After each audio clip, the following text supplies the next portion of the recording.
Good morning and welcome to Cayman 27's live coverage of the National Heroes Day Parade. From Cayman 27, I'm Giovanni Ebanks. And I'm Donna Bush, joining Cayman 27 this morning on behalf of Government Information Services, public-private partnerships.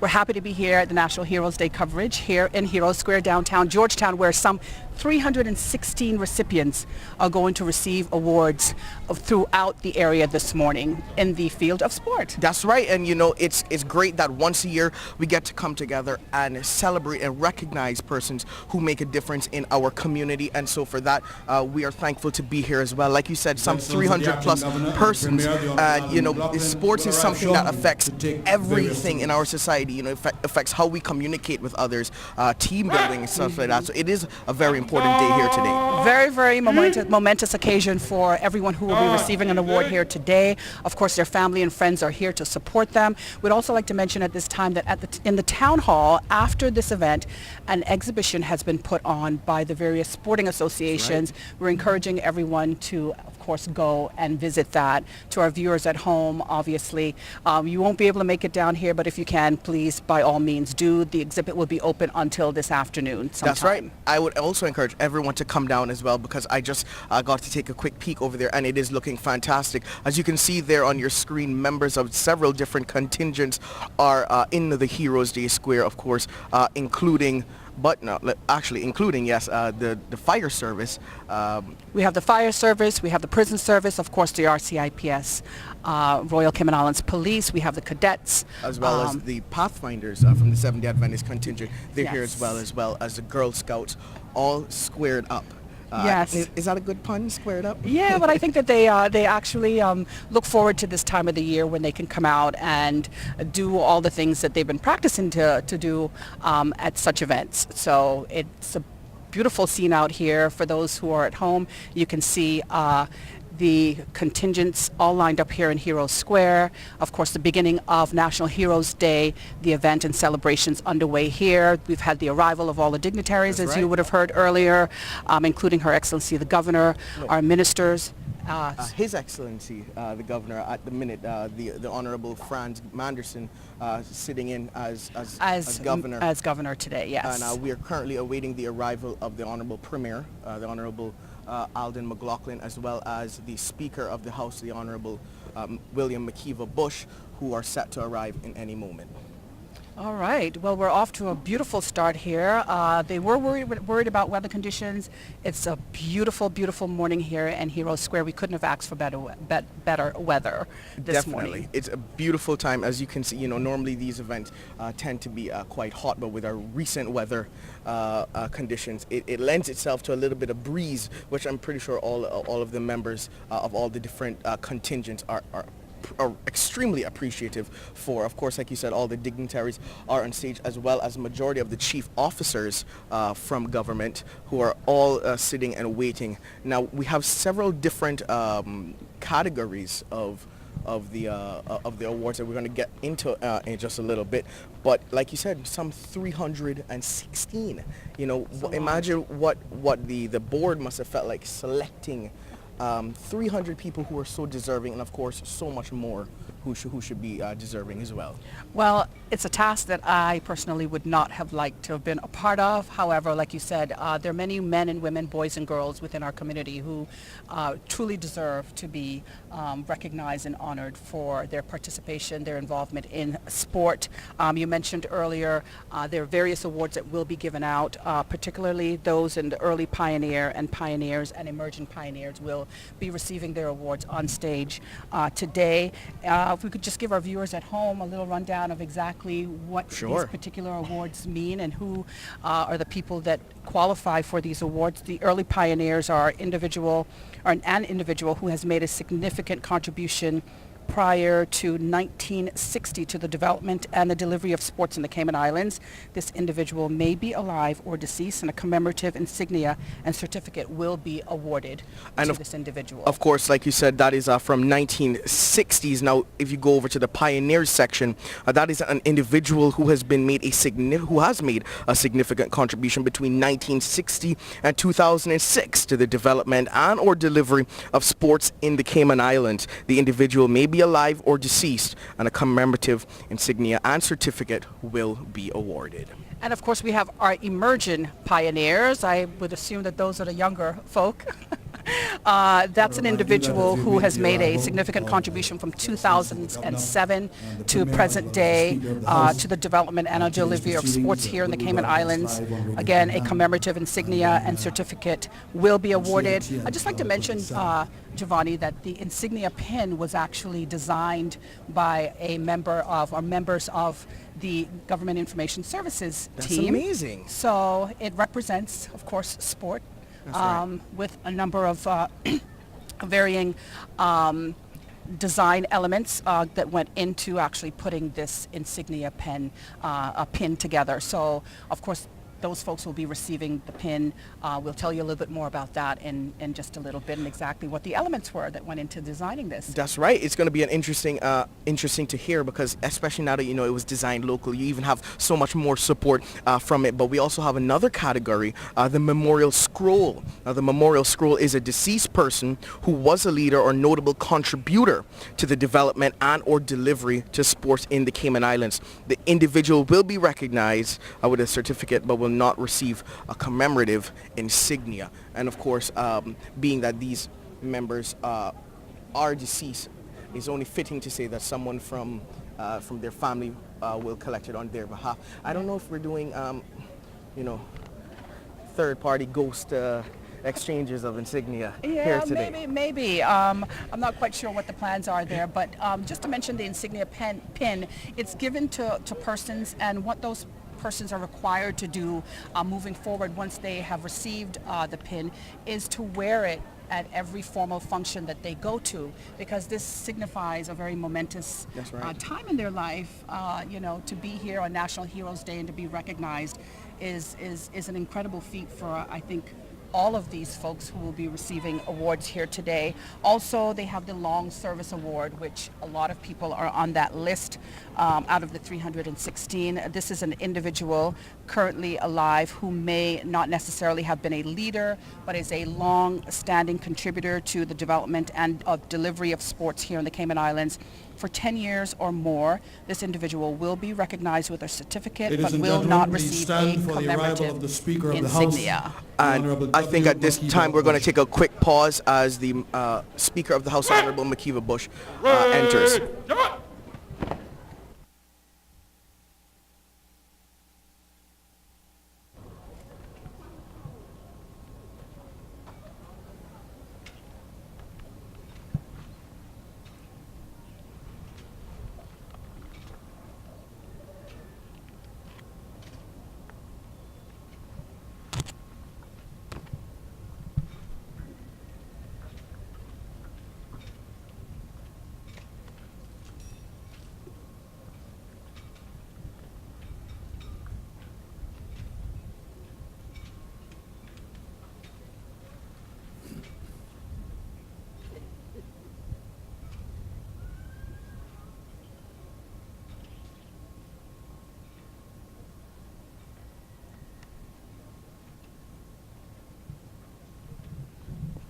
And right here, as you can see, the Honorable Speaker of the House, the Honorable Makiva Bush, as well as the elected representative for West Bay West, making his way onto the stage right now. Let's take a quick look at the program of events that is going to be taking place today. Of course, we already heard from Mr. Joel Francis, who is the Assistant Chief Officer for the Ministry of Education, Youth, Sports, Agriculture, and Land.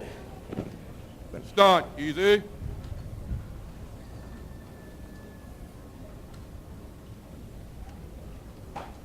And following on in the program, as you can see, we are currently awaiting the arrival of the Honorable Premier Alden McLaughlin. The Honorable William Makiva Bush will give a proclamation in just a little bit, as well as we're going to have the singing of the national song, as well as the national anthem. Mr. Rudy Miles would grace us with the singing of God Saves the Queen, which, he's just a fantastic. Well, he's an vocalist. icon when it comes to events like this. He's always the one that they turn to because he's pretty much an instrument in these types of events happening, and he does a wonderful job, of course. Of course, there's going to be the presentation of bravery citations that are going to take place, as well as the National Heroes commemoration. We'll have some remarks from the Honorable Juliana O'Connor Connolly, Minister for Education, Youth, Sports, Agriculture and Lands. A special presentation, Great Cayman Islands Sporting Moments, will take place as well. I believe that's a video presentation. That's right. That will be happening here this morning. So our viewers at home, we ask you to just sit tight, enjoy these moments with us, and of course we will be bringing you commentary throughout this morning till the very end. That's correct. We also have remarks from the Honorable Dwayne Seymour, who's the Minister for Health, Environment, Culture and Housing, and one of my favorite local groups to perform is actually gracing the stage here today, the Cayman Islands Folk Singers. That's yes. directed by King Navasa, who they do such a fantastic job. And quick plug, believe it or not, they have a CD coming out, so everyone should keep an eye out for that. Long overdue. It is long overdue. Long overdue.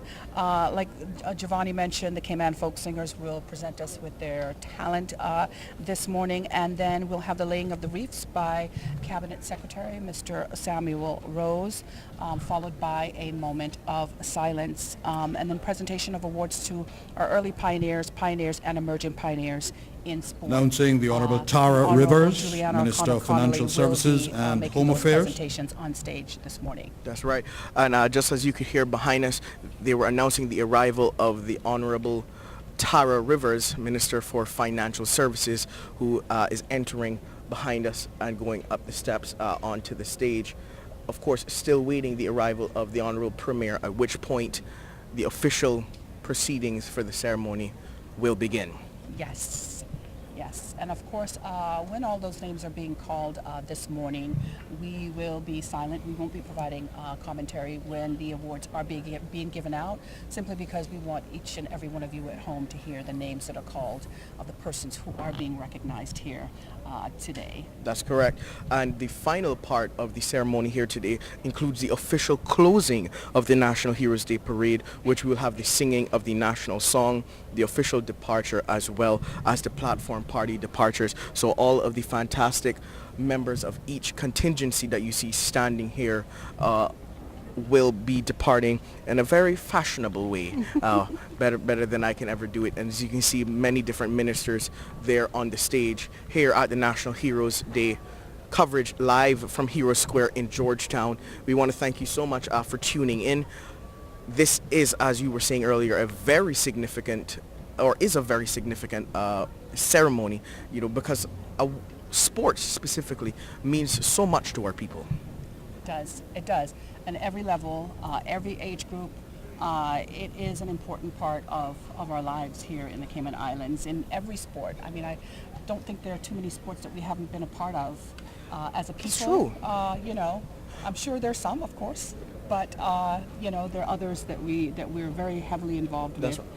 And it's quite often that we hear of new sporting events that are happening, new associations that are coming on board, and because they realize the significance of sport in our lives, as far as when you're very little. Right. Actually, it's statistically proven that when kids have sports in their lives, that it really gives them a serious balance, against their academic elements in their life. But I think when we think of sports, we generally think of traditional sports that involve running and sweating. But sports has evolved so much, as you can see by the display that is going to be open in just a little bit.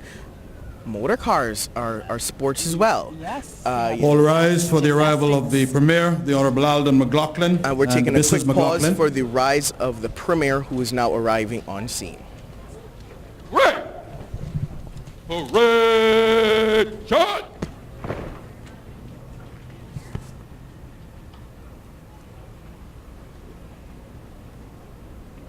Shoulder arms.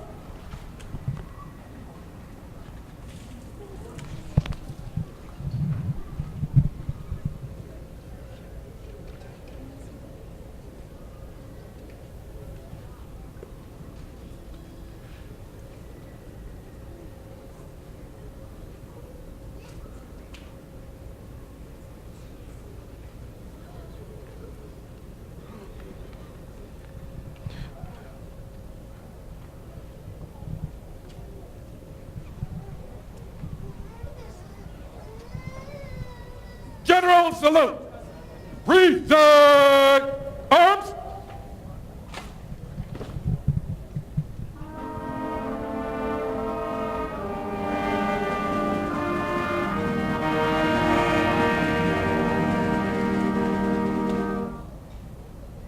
Shoulder arms. Order arms.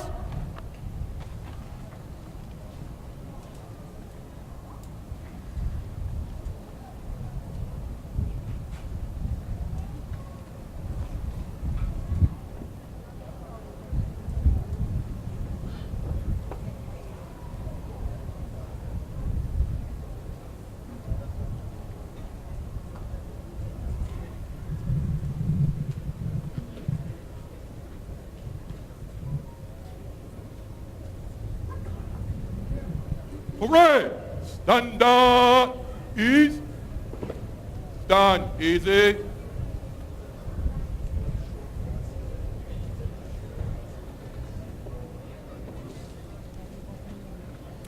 You may be seated.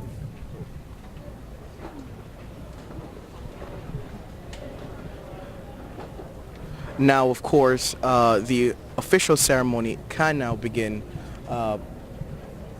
The governor is actually rising. The acting governor, the Honorable Franz Manderson, has just arrived, and as we can see, he's All getting out of rise for the car. arrival of His Excellency the Acting Governor, Mr. Franz Manderson and Mrs. Manderson. And of course, following the arrival of our acting governor, Mr. Franz Manderson, our Premier, the Honorable Alden McLaughlin, will be providing us with opening remarks. Good. And of course, we're also going to have that proclamation by the Speaker of the Legislative Assembly. As we saw earlier, the Premier came forward and all of the contingents were presented to the Premier as a symbol of at his service, which is great. I would love to have that much at my service. Wouldn't that be nice? It would be nice. Shoulder Watching it and being part of the event here today. It is just beautiful. It's national pride. That's right. This is what Cayman Pride looks like. This is what Cayman Kind is all about right here. And of course, the acting governor also coming forward to, quote unquote, receive the Royal salute. contingents. Present arms.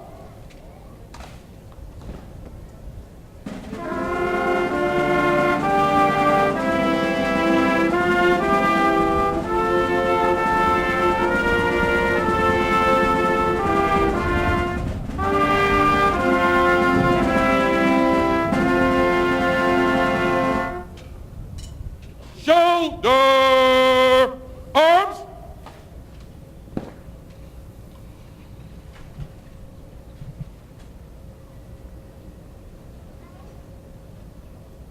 Your Excellency, your parade is formed up at the open order, ready and awaiting your inspection, sir.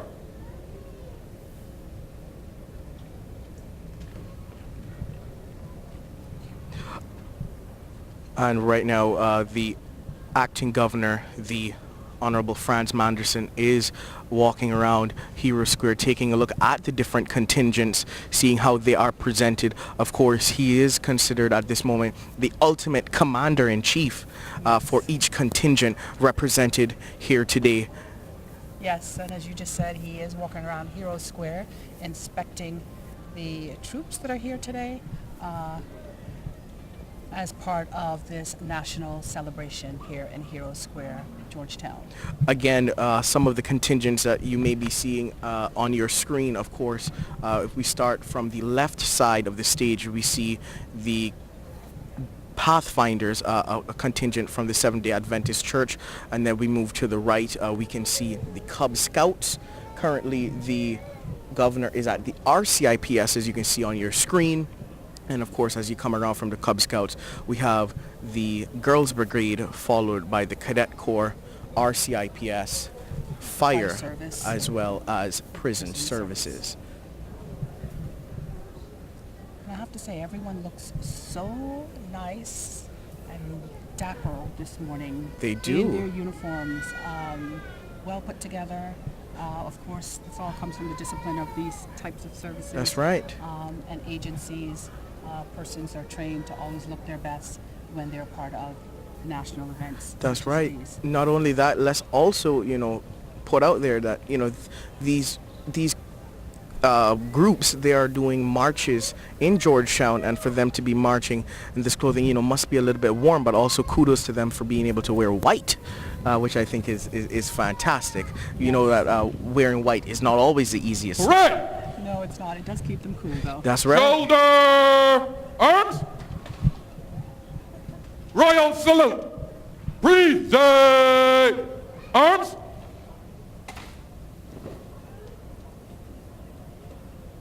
Shoulder.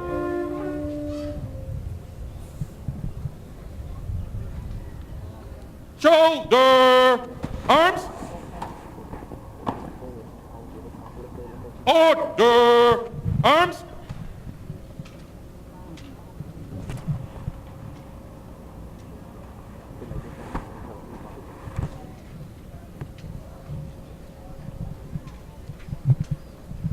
Of course, the His acting Excellency governor, the Acting Governor making will his now way make to the his way to the stage. platform where he will present the proclamation to the Speaker of the House, the Honorable W. McKeever Bush. The Honorable Speaker will then issue the proclamation to formally open National Heroes Day. Please remain standing.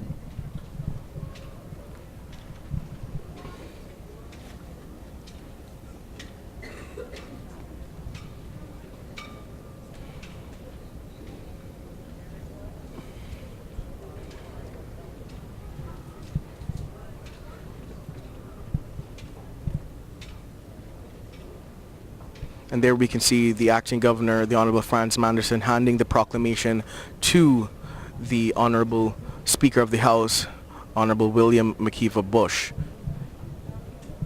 And Mr. Bush making his way to the podium. Hear ye, hear ye, hear ye all citizens, residents and visitors to these Cayman Islands.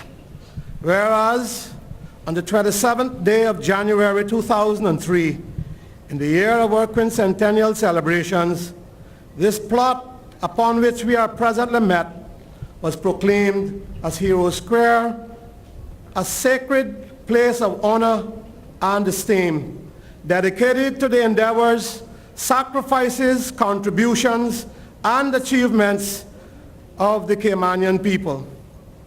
And whereas the Wall of Honor and the statue and monument and cultural icons within this hallowed square all stand in remembrance of and in tribute to those who helped to build these beloved Cayman Islands. Now, therefore, we, the government, and all people of the Cayman Islands give notice once again of our determination today and on National Heroes Day in every year hereafter to acknowledge with gratitude and pride the endeavors of our people to pay tribute and respect to their sacrifices in a way that will forever be impressed upon our hearts and our country as we continue to uphold our values and steadfast dedication to our sports pioneers and to celebrate and honor our heroes' contributions and achievements.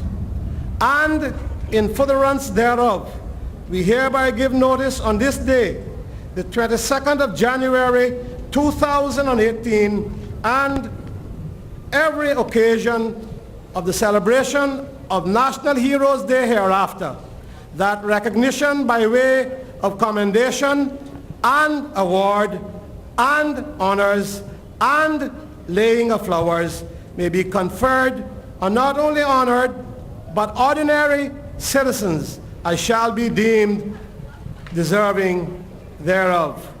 Proclaimed in the presence of all gathered here for this purpose at Hero Square in Georgetown, Grand Cayman, this 22nd day of January in the year of our Lord 2018, in the 66th year of the reign of Her Majesty Queen Elizabeth II.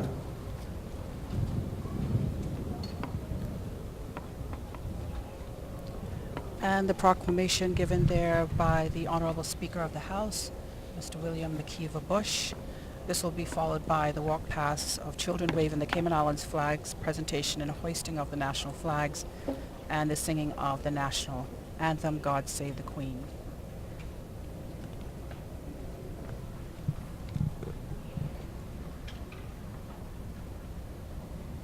On your screen, you can see the Master of Ceremonies for today's event, Mr. Joel Francis, the Assistant Chief Officer for the Honourable Ministry of Speaker. Education, of course, Youth, Sports, Agriculture and Land. We will now have a walk past of school children waving flags in a display of their national pride. Today there are some 300 children from preschools and primary schools across the Cayman Islands. Please remain standing.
Of course, the young ones having so much fun, of course, waving the flag.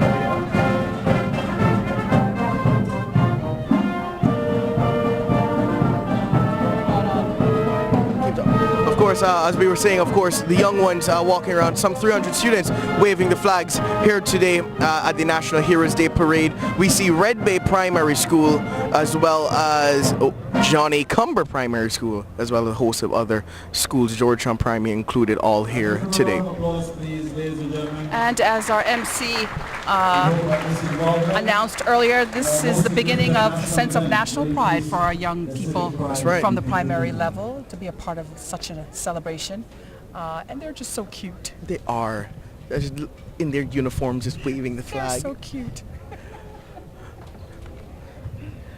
All right, so next we're going to have the singing of the national anthem by Mr. Rudy Miles, As we were followed by opening prayer. Opening- Pastor, that's right. Garrett Haylock.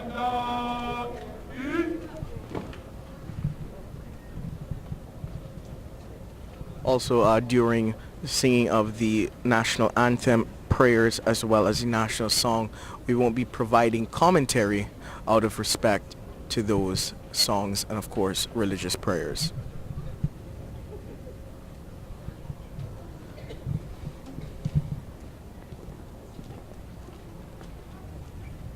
I now invite you to stand at attention for the raising of the flag and the singing of the national anthem, God Save the Queen, as sung by Mr. Rudy Miles.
standing as Pastor Gareth Haylock will pray for our Cayman Islands.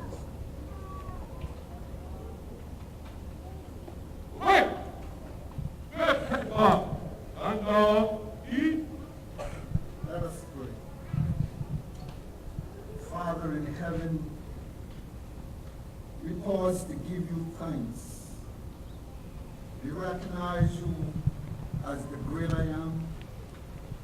We're so grateful for the blessings that you have bestowed upon our beloved islands. We thank you this morning because you have founded it upon the seas and established upon the floods. We're grateful this morning to give you thanks for the great men and women that you have given us, past and present, to lead us in a godly way. We pray this morning for our Queen. We pray for her blessings and long life and for her family. We pray this morning for our Premier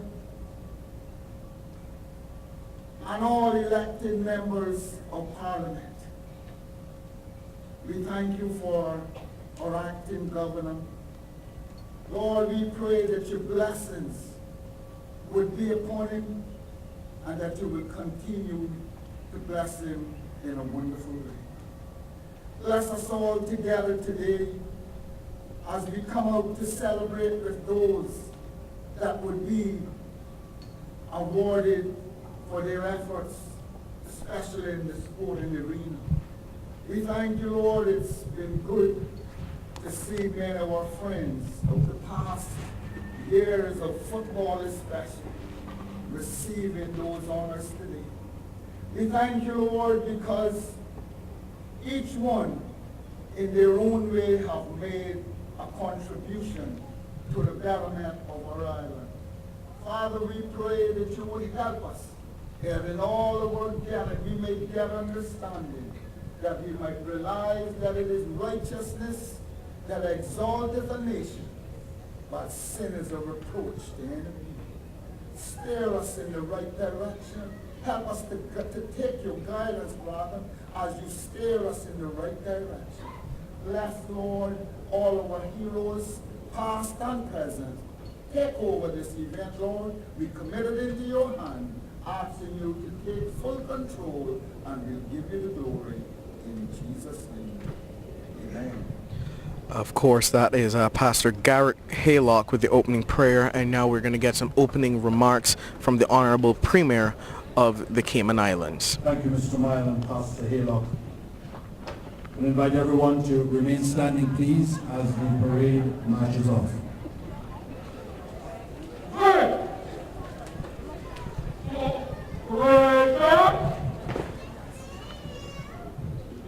Order, march! Shoulder, arms! Parade will march off in total of float. This police continues leading. Move to the right in file. Right, turn!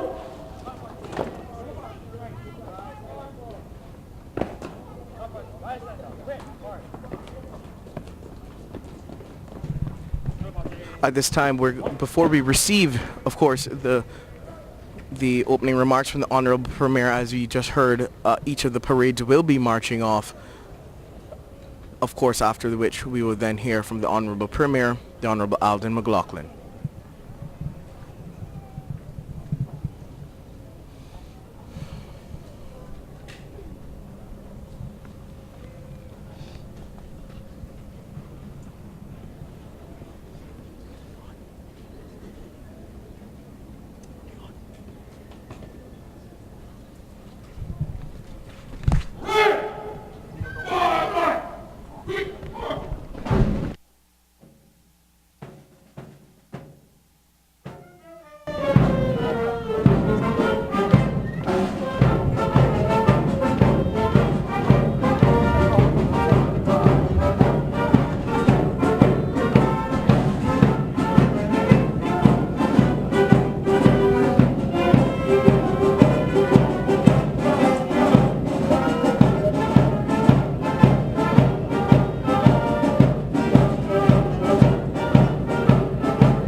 And thank you so much for joining Cayman 27's live coverage of the National Heroes Day. Again, I'm from Cayman 27. I'm Giovanni Ebanks, joined by the lovely Donna Bush. Thank you, Giovanni Ebanks. And I'm here, of course, on behalf of Government Information Services.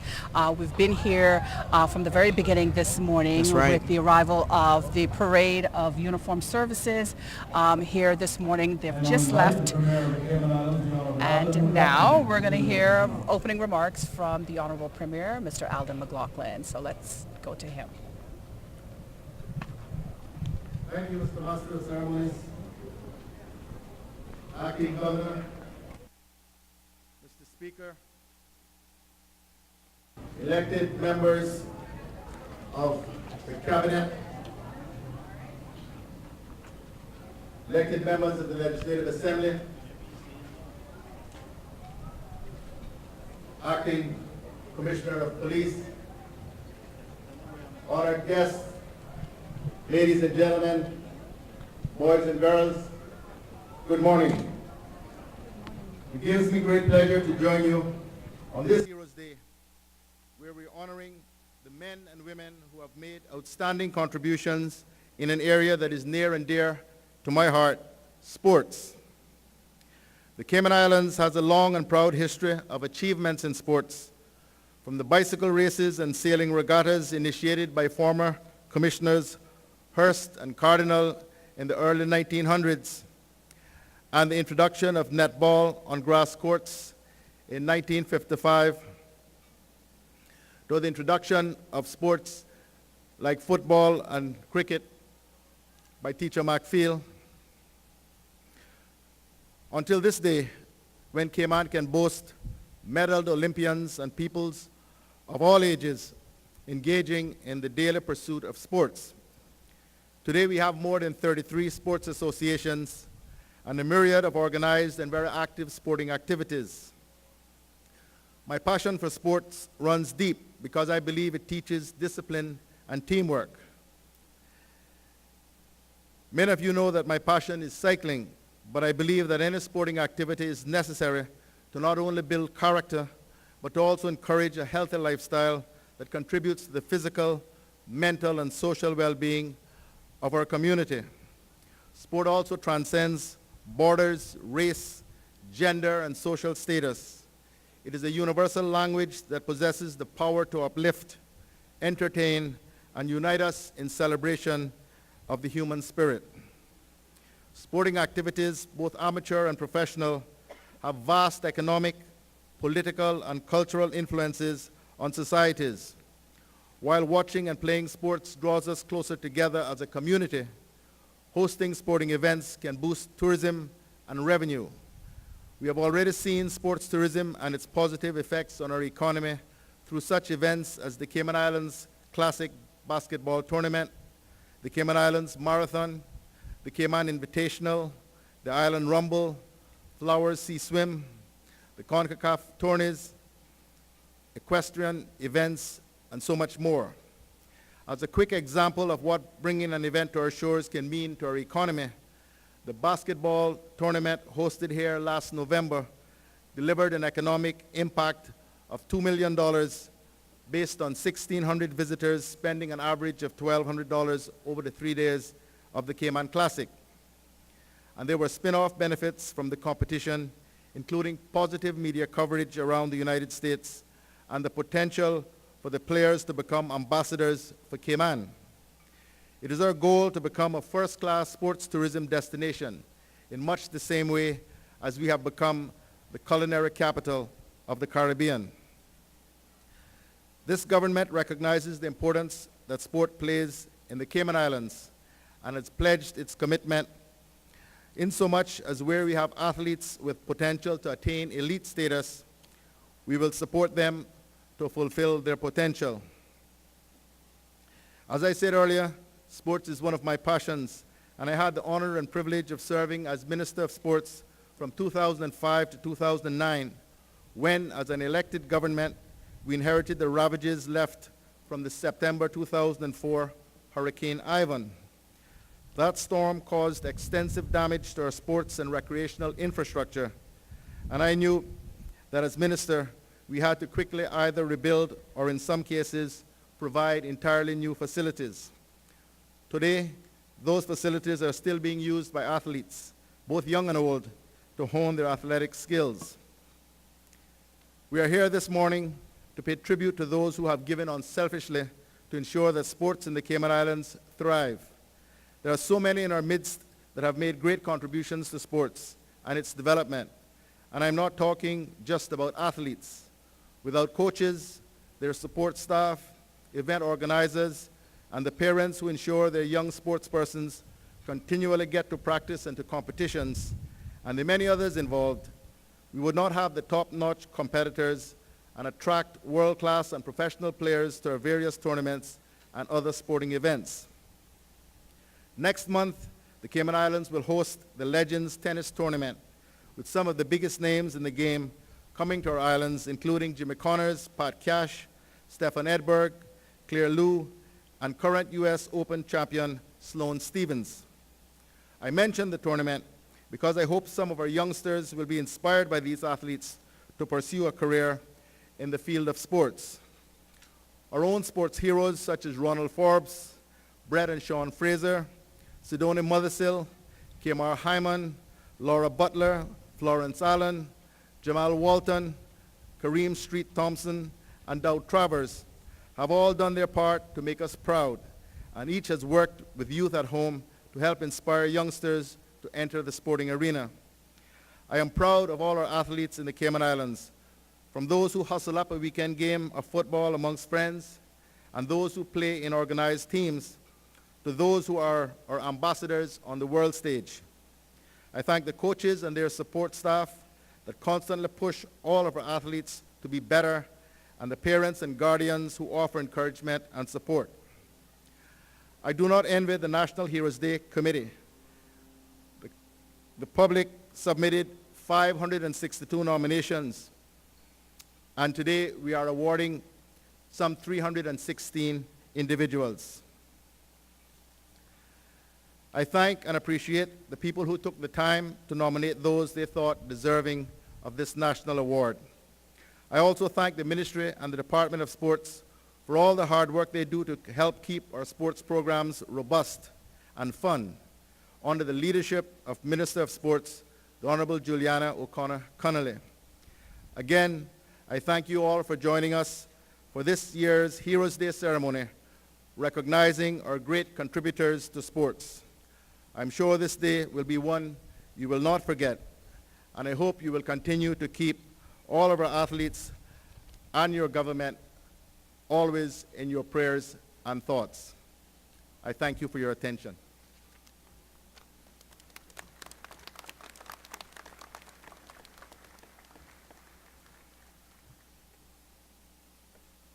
Thank you, Honorable Premier. I would now like to invite the Honorable Acting Deputy Governor, Dr. Dax Bastille, and Councillor for Sports, Tourism and Transport, Mr. David White, to come forward for the presentation of the Bravery Citation Awards.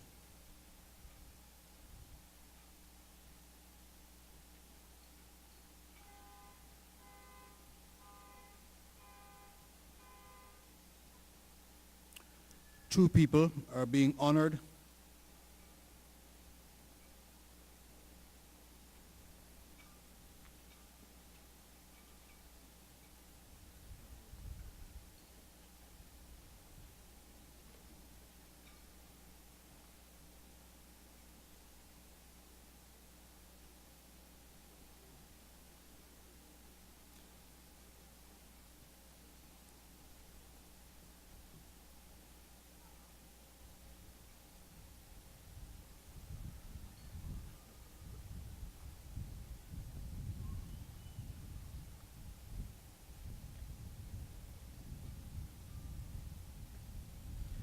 Two people are being honored for their heroic attempts to save Mr. Moncon Silamai from drowning off Rum Point Drive on Ash Wednesday 2017. Sadly, they were unable to save Mrs. Silamai's life, but it successfully helped Mr. Sadwood Shreling, who also struggled to swim ashore during the incident. The recipients of the bravery citations are Alan Mackay, who who is a conservation officer with the Department of Environment, and Beha Hansen, aged 16, who is a student at the Hope Academy. Mr. Silamai, aged 44, was a chef at the Thai Orchid restaurant on the West Bay Road. He had been amongst a group of staff from the restaurant attending a lunch hosted by Mr. Hansen's parents on the 1st of March, the public holiday. Beha, then 15, and his younger brother had gone to the coral reef with Mr. Silamahi and Mr. Sealing, who also worked at the Thai Orchid. Unfortunately, the tide turned and the swimmers got into difficulty on the deep water side of the reef after being dragged by a current through an unmarked channel. Beha was able to assist his brother to safer waters and then help the floundering Mr. Silamahi into the lagoon. In the meantime, Mr. Mackay, who was on patrol in the north side, received a call for help after the group in distress was spotted from shore. Before the emergency services could arrive, Mr. Mackay entered the water fully clothed and swam in extremely challenging conditions to the reef. He was able to help Beha pull Mr. Silamahi to shore and administer CPR before turning back to help the exhausted Mr. Shreeling. Despite valiant efforts by both Mr. Mackay and the paramedics, they were unable to resuscitate Mr. Silamahi. Since then, in the hope of saving other lives, the Hansen family has erected a warning sign on the beach and a buoy on the reef where the group got into difficulty last year. The Royal Cayman Islands Police Service previously released a statement commending both Mr. Mackay and Beha for their brave efforts in preventing an even larger tragedy. We are honored to award their bravery citations today, and we will now present them with those citations.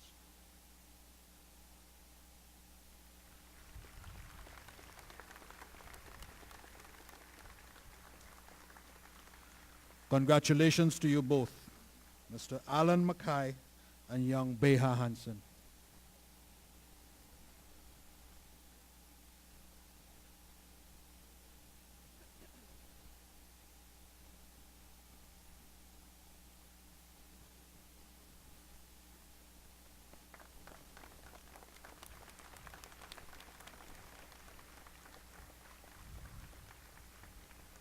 Thank you, Honorable Acting Deputy Governor and Councillor White.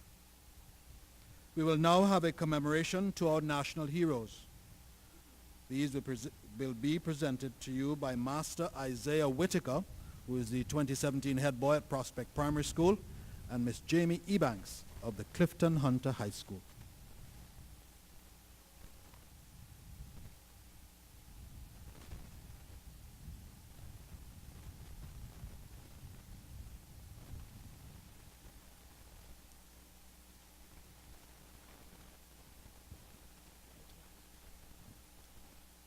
Good morning. It's a pleasure for us to briefly tell you about our national heroes. Our first national hero, the Honorable James Jim Manoa Bawden, was a charismatic trailblazer. Mr. Bawden was a visionary leader who directed Cayman into an era of progress through modernization. As Minister for Tourism and Aviation, he was instrumental in establishing Cayman Airways and constructing Owen Roberts International Airport. Mr. Bawden's dedication to this country will forever be remembered with his statue here in Hero Square.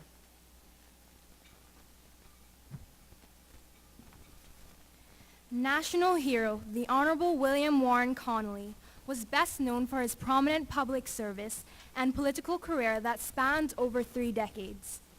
While in government, Mr. Connolly helped set in motion some of the country's key legislation, including the 1972 Constitution, the Companies Law, and the 1975 Planning Law. Mr. Connolly established the Department of Tourism and later received the Silver Thatch Award for his services to tourism. His entire political career was voluntary, and his selfless contributions to this country will never be forgotten.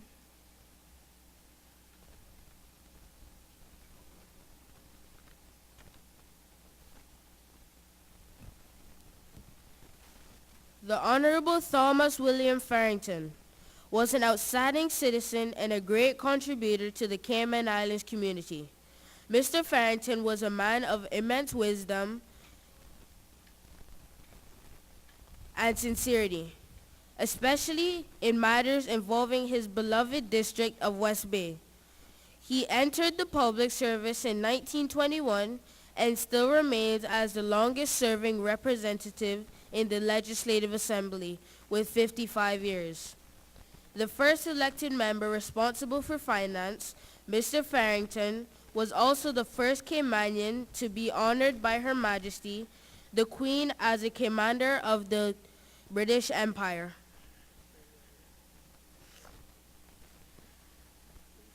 The Honorable Sybil Joyce Hilton was Cayman's first probation and welfare officer and served as a lifelong advocate for disadvantaged young people. Notably, she championed the need for a separate court for juveniles, served on the adoption board, and also helped develop the Scouts movement in these islands. She received the Cayman Islands Certificate and Badge of Honor in 1968 and was named a member of the Order of the British Empire 10 years later.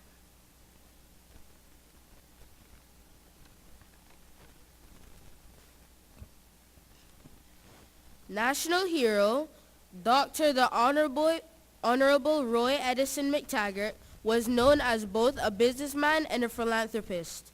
During a time when the Cayman Islands were at a crossroad, Dr. McTaggart was a politician of the finest caliber and served as a legislator for more than 35 years as the second elected member for Georgetown.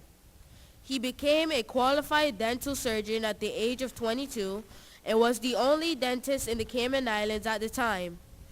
Dr. McTaggart is best remembered as the man who helped ensure the Cayman Islands remained a British Crown colony when Jamaica chose independence in 1962. The Honorable Ormond L. Panton is described as one of the most prominent political figures in our country's history.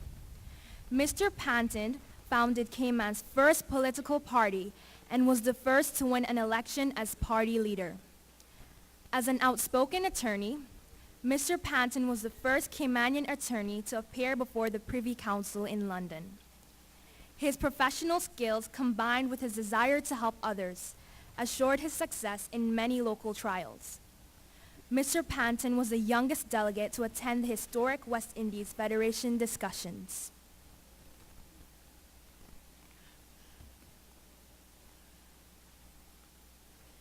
The Honorable Desmond V. Watler was an exemplary citizen and exceptional civil servant. Still today, Mr. Watler remains a role model for standards of civil service, integrity, and a shining example of how hard work, dedication, and commitment can take you to the top. Mr. Watler was the first treasurer, a title that was later changed to financial secretary. He was also the first chief secretary and served in the Legislative Assembly for 32 years in every area of parliamentary administration. The Honorable Mary Evelyn Wood was a true pioneer who dedicated her life to bringing change to these islands and addressing the needs of her community. Miss Wood was the first woman elected to the Legislative Assembly and also the first to serve in a jury.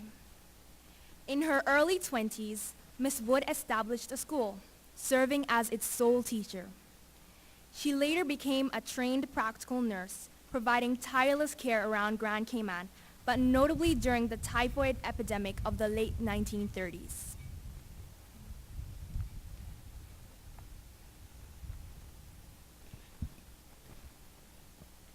National hero, the Honorable Sybil Ione McLaughlin, continues to be a beloved and active member of society and a role model for many Caymanians today.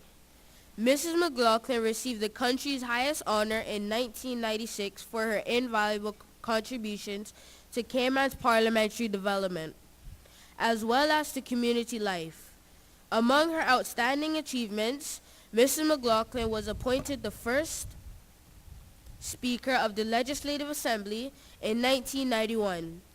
She is also the first female clerk of the LA in the Commonwealth. We hope that you have found these brief bios of our amazing national heroes enlightening.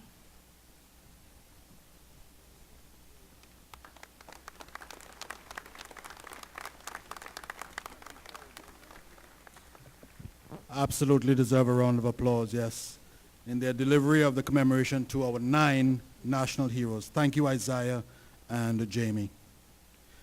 Ladies and gentlemen, it is now my pleasure to invite the Honorable Juliana O'Connor Connolly, Minister for Education, Youth, Sports, Agriculture and Lands, to deliver her remarks.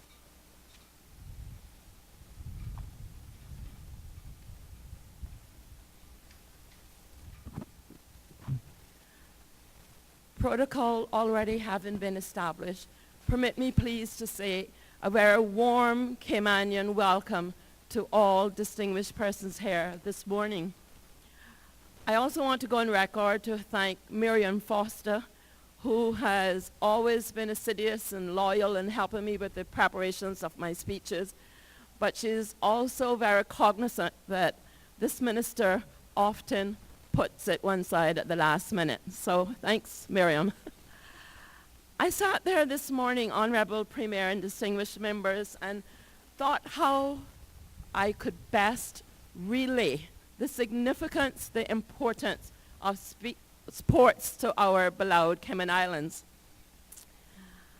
And the thought quickly occurred to me that as the Indians, unless you walk in one's shoes, it's difficult to comprehend and to communicate. So I thought, why not invite you to travel with me as we journey together the last 57 years, and now you've guessed how old I am, of sports. Genesis being in 180 Brown Square, Watching Place. You see, there was a time in these Cayman Islands that our athletes became involved in sports, not necessarily because there was parental encouragement, not even necessarily because they were avid sports persons, but because they were persons who left the comfort of their jurisdiction and chose these Cayman Islands as their domicile of choice. One such person, and to me, my hero, Coach Jerry Harper. Thank you, so well deserving. Although he came through the Bahamas, unlike Columbus, he did discover Cayman Brac. And he walked on our beaches, and he adopted our culture. He allowed our children, and he had a huge, colossal vision that included every social stratification. And he came with the modus operandi that not one hoof would be left behind. And no, not referring to cattle, but we became known as the Barefoot Brigade, a formidable post. And as I looked, I see my cousin Paul Thompson sitting underneath, waiting patiently to receive his long service sports award. Coach Harper not only was able to find 2 boys team and 2 girls team out of the little rock we love called Cayman Brac, but he was able to do it, Honorable Premier, without any payments from government.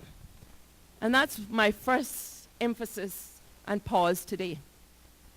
We have journeyed extremely far, and many governments, including our present government, has ensured that there are millions of dollars in the budget, term after term, to enhance, to augment sports in the Cayman Islands.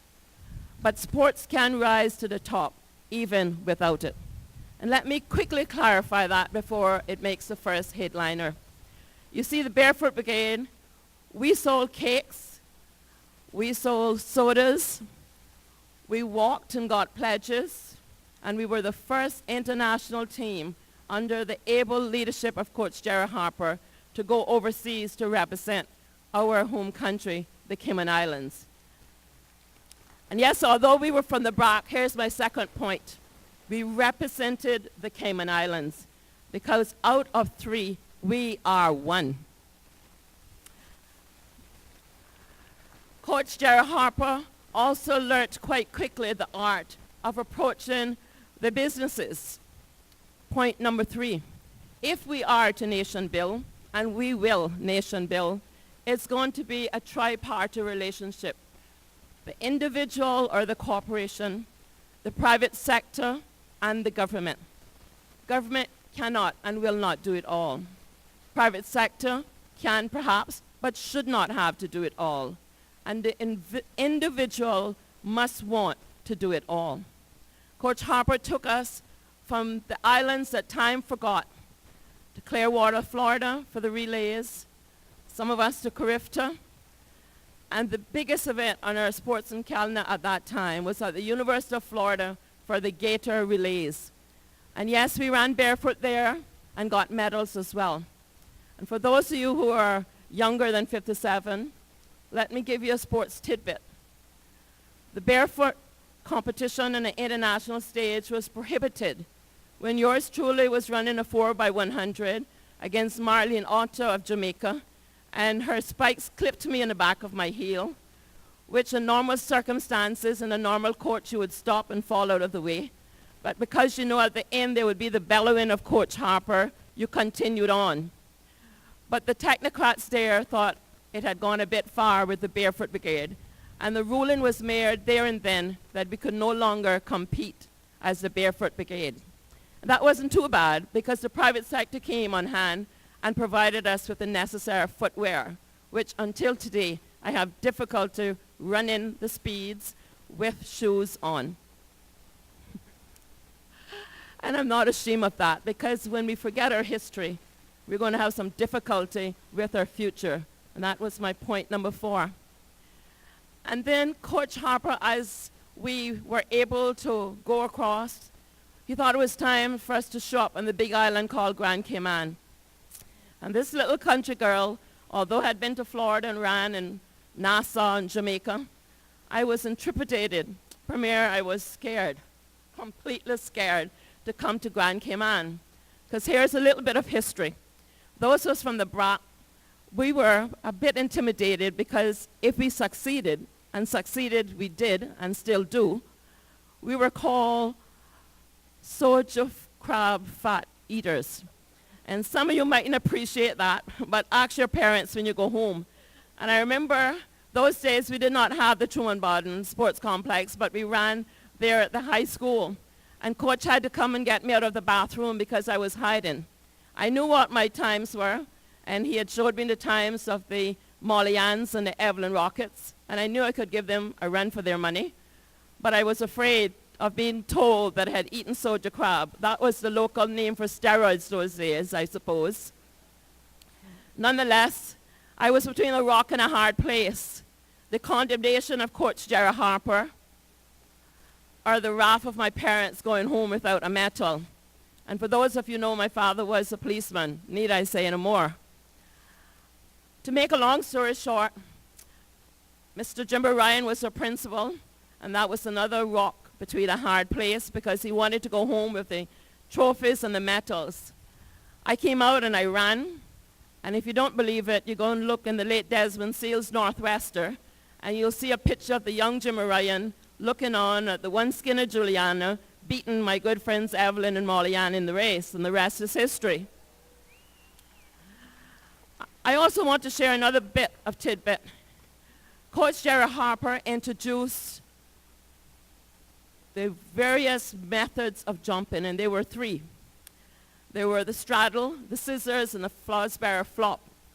The first person to break 6 feet 2 in these Cayman Islands, guess what? Came from Cayman Brac, Spot Bay, my cousin Paul Thompson. And he didn't do it on a plush government-bought mattress, but on a second-hand mattress that was given by the late Linton Tibbetts from the Brac Reef. And her parents thought Jerry Harper had lost his mind because we always approached the long jump bar facing it forward, feet going first. And here was this audacious man who said, we're going to change it, and we're going to go head first. Paul did it.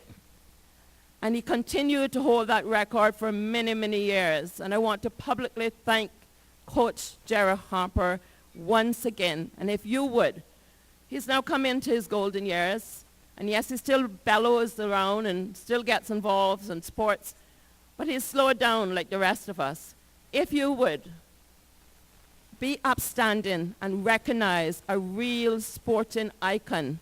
Came as a non-Caymanian, but I was happy to be a part of the government to give him Caymanian status in 2003, and I'm so very proud of you today, Coach Jerry Harper. Please stand with me as we recognize someone who came from foreign shores but became one of us.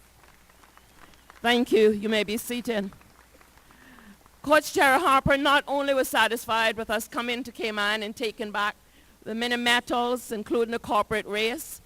I remember in Easton, I ran the first leg from Gun Bay down to High Rock. And those days, my good friend Arden, Easton wasn't as friendly to me as they are today. There were many dogs along the roadside, and even some pebbles found the way along the journey, all in good sport. Running barefoot, I remember in my last mile of the 4 mile, I picked up a piece of glass in my foot. And instead of the ambulance coming, there was Coach Jerry Harper and his motorcycle saying, you have 5 more persons waiting to get the baton. You need to keep going. And of course, you're the only girl teams there and we need to beat the men. That was Jerry Harper. The sky probably did not even find space in his limitation. And I did finish. And David, you ought to listen to this one. That's Councillor White and Chris. Not only did I finish with a piece of glass and the blood coming from my foot at High Rock, but I was able to get the fastest leg that year. And you can check Jerry, he did keep statistics, Joel. But the first prize was a pair of white sandals from guess where? Bata Shoe Store. I still remember them. Beautiful little white size 8.5 sandals. But you know, I only wore them to Sunday school because that was a Cayman when you didn't have a closet full of shoes from Italy. But we made it. We journeyed, we built, and we're here today. And as I conclude, I thought, how would I like to leave the stage? As I will, either through death, choice, or otherwise. And as I looked at these beautiful, eloquent royal palms with the red, white, and blue, I thought, you know, there could be no better icon to leave in the images of my beloved people of Cayman than a decorated palm tree on Heroes' Day when sports were being recognized. You see, because there are 3 different strands of ribbon, and like sports, there'll always be someone there waiting to outstrip you. But if you keep focused, if you keep your concentration, you'll notice that all 3 reach the top. And you'd have to really take close cognizance and recognition to realize that it's not a team or not one piece. But the Bible tells us, in which I still believe, and I'm not ashamed to publicly acknowledge, because he did found it upon the seas. And that's why we're so successful here today. Because a 3-strung cord is not easily broken. Even more so, 3 beautiful islands in the middle of the Sur Caribbean seas will continue to be a formidable force, whether it's through sports, tourism, financial services, or our best asset, the Caymanian people. And as those athletes represented by the red, white, and blue, purity in performance, non-steroids enhancement. That is our Caymanian motto, as it's the world motto and standard and litmus test. Red, pure, strong, well-proven Caymanian blood represented by the red is what's going to hold us together. And that's not just those who were born here, but those who've adopted us, and we, in turn, reciprocally adopted them. And then the blue, reminding us, athletes, that without God, there are no boundaries. Without God, fear is not a component. But with God, there's an adhesive that will hold you and I and this country together forever and infinitum. And then finally, the green fireworks almost appearance of the leaves tells us that though sports may not be at the forefront of every budget because there are other priorities, we will still have a royal appearance. And you can rest assured that this Premier, this government, as other previous governments, will be there at the genesis of your career and at the twilight years. Yes, the Barefoot Brigade might have had their time, but we will bear you in all of our deliberations, and we look forward as we plan and prepare for the CRIFTA in 2019 that we will be hosting here. And if you have not asked your children to become involved in sports, this is a good time to have that talk. You're looking at a person where my parents did not push me in sports. They wanted me to be a doctor and a lawyer, and I ended up being one in later years. But I chose my passion. I went overseas because of Coach Jerry Harper running. I was exposed to tertiary education. And not only did sports provide that vehicle for me to attend St. Leo University, being the first member of my family until today, but sports taught me teamwork, discipline, and hard work to the extent that upon graduation, my father, the late Charles Clemens Connor, sat in the gymnasium with tears running down his eyes, not because he had regretted not encouraging me in sports, but because of that Coach Jerry Harper cheering me on, sending me the US $20 even at college. That's what good coaches do. They take a vested interest, and it paid off, because at that graduation ceremony, when it was announced, there were always three of us in competition: Peter D'Souza from India, Paulette Lynn from Jamaica on Cartwright Street, and Juliana O'Connor from 180 Brown Square. And 180 Brown Square rose like the palm tree because of sports and received the highest GPA. I rest my case for sports, ladies and gentlemen. Thank you very much indeed.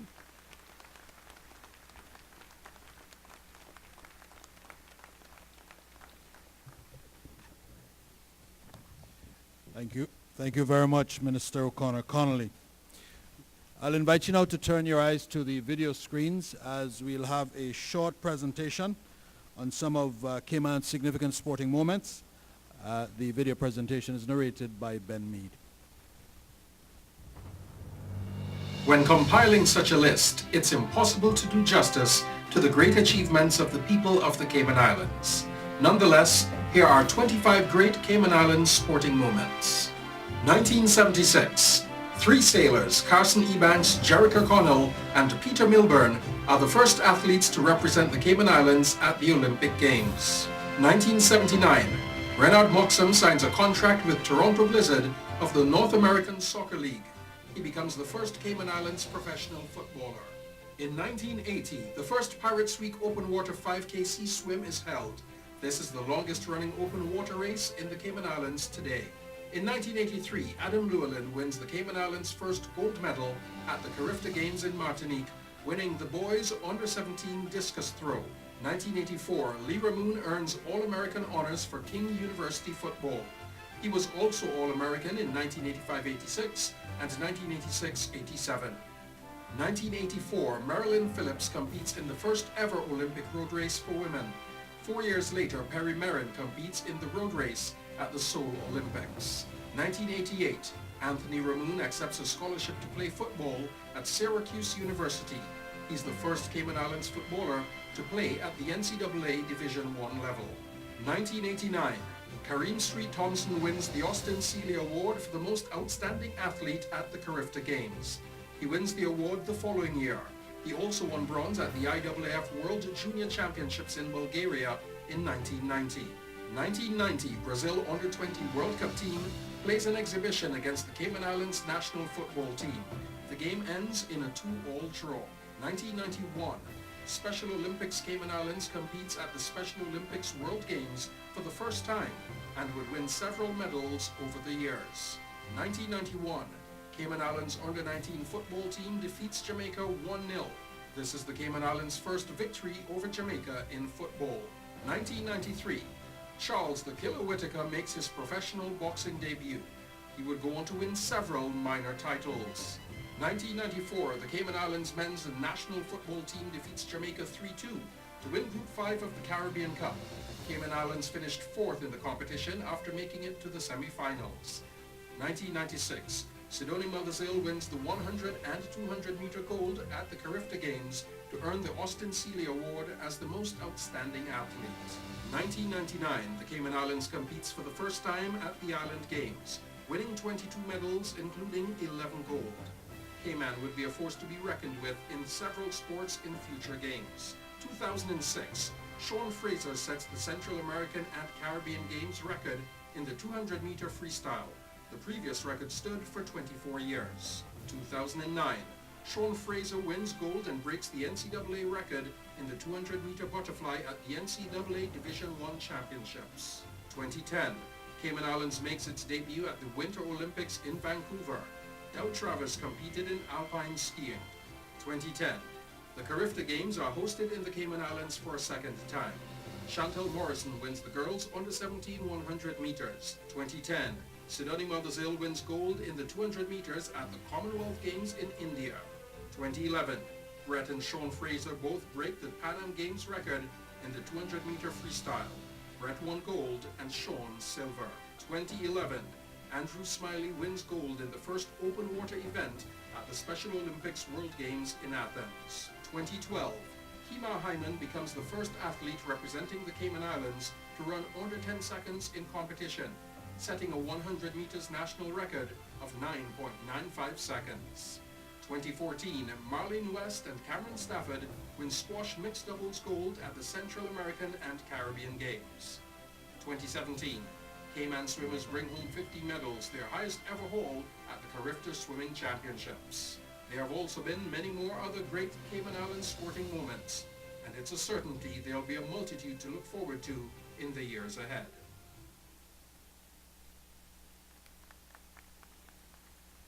Absolutely, and to borrow a phrase from boxing, the Cayman Islands has consistently boxed above its weight in the area of sports for a small overseas territory.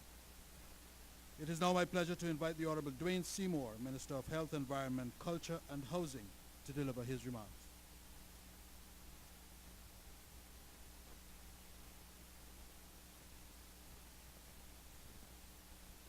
Good morning, ladies and gentlemen, boys and girls. I wish you all a very warm welcome as we celebrate our biggest cultural event of the year. National Heroes Day is the occasion on which we take pride in honoring our people who have contributed so much to these beloved isles. This year we're shining the spotlight on sports, a subject very close to my own heart. As a keen sportsman myself, it would be unkind of me to not mention that the areas of choice for me was football and track and field.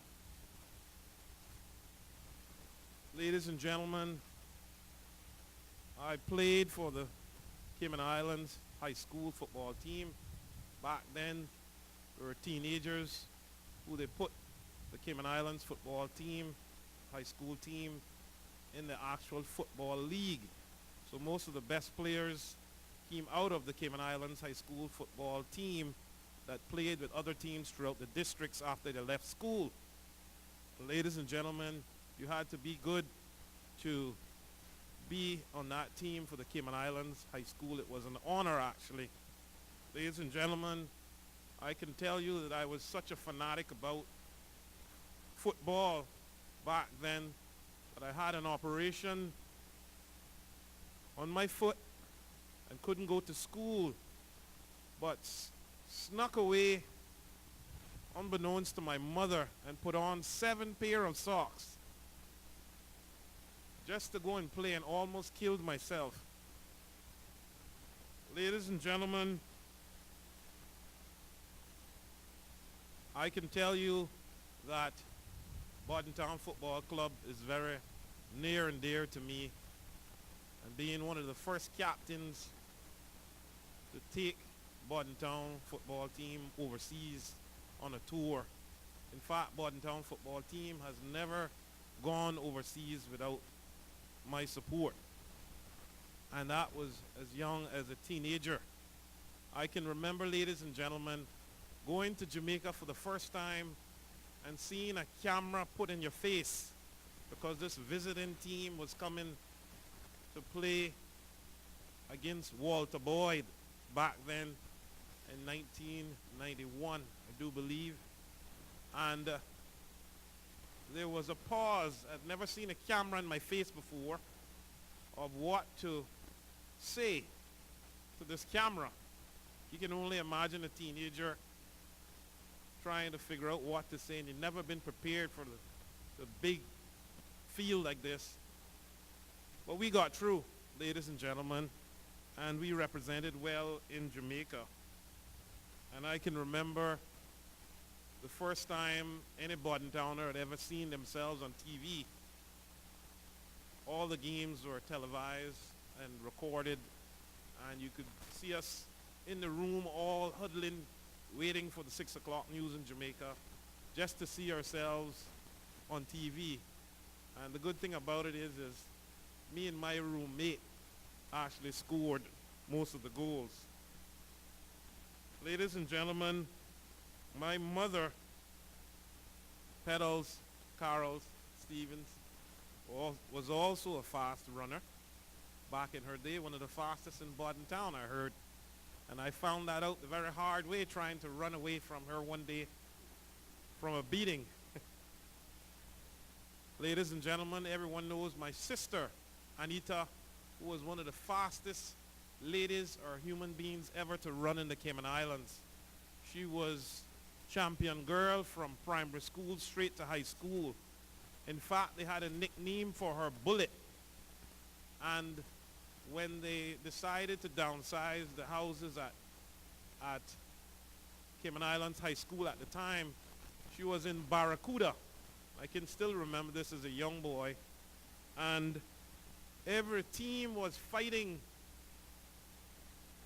for her to be put on their team when they put Barracuda's team members on other areas. And she ended up at Dolphin. And I can remember all the coaches coming to my house. Miss Evelyn, Mr. Harper, and all the other coaches coming there trying to ensure that Anita kept motivated. And in 1978, she was supposed to go to the Carifta Games. And I'm sure that would have made Cayman, put Cayman on the map back then. And that was the year that they postponed it. So that was very sad for the family, because I can remember my mother taking me down to the agricultural field where they used to practice back then.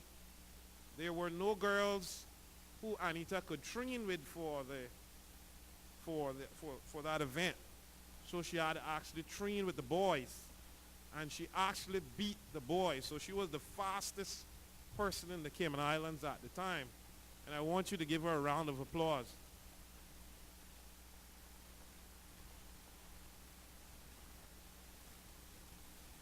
Back in high school, when I went to high school, Wahoo was in last place.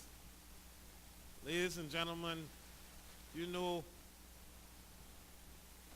that it wasn't going to end like that. But when I got to Fort Form, they had it where Class 1 boys were supposed to run in year 5. And for some reason I said, well, this is easy. No one in year 4 can beat me. Ladies and gentlemen, they put me in Class 1 boys. I actually still medaled. And ladies and gentlemen, back those days, we ran barefoot, and we were running 11 flat. I can still remember that time they shot out there. And on the final day in year 5, the Class 1 boys, all the heavyweights, I can remember being so nervous on the line. All the fastest boys in school. And ladies and gentlemen, who won back-to-back championships. And I medaled in every one. And sports was a great motivator for me back then. And it made me go to school every day. I am delighted, ladies and gentlemen, to see so many people being given such well-deserved recognition for their contribution to sports this year. We have 316 recipients in the categories of Early Pioneer, Pioneer, Emerging Pioneer, Long Service Award, and Memorial Scroll. I offer my congratulations to every single one of you, whether you are a competitor, coach, committee member, organizer, parent, spectator, or fan.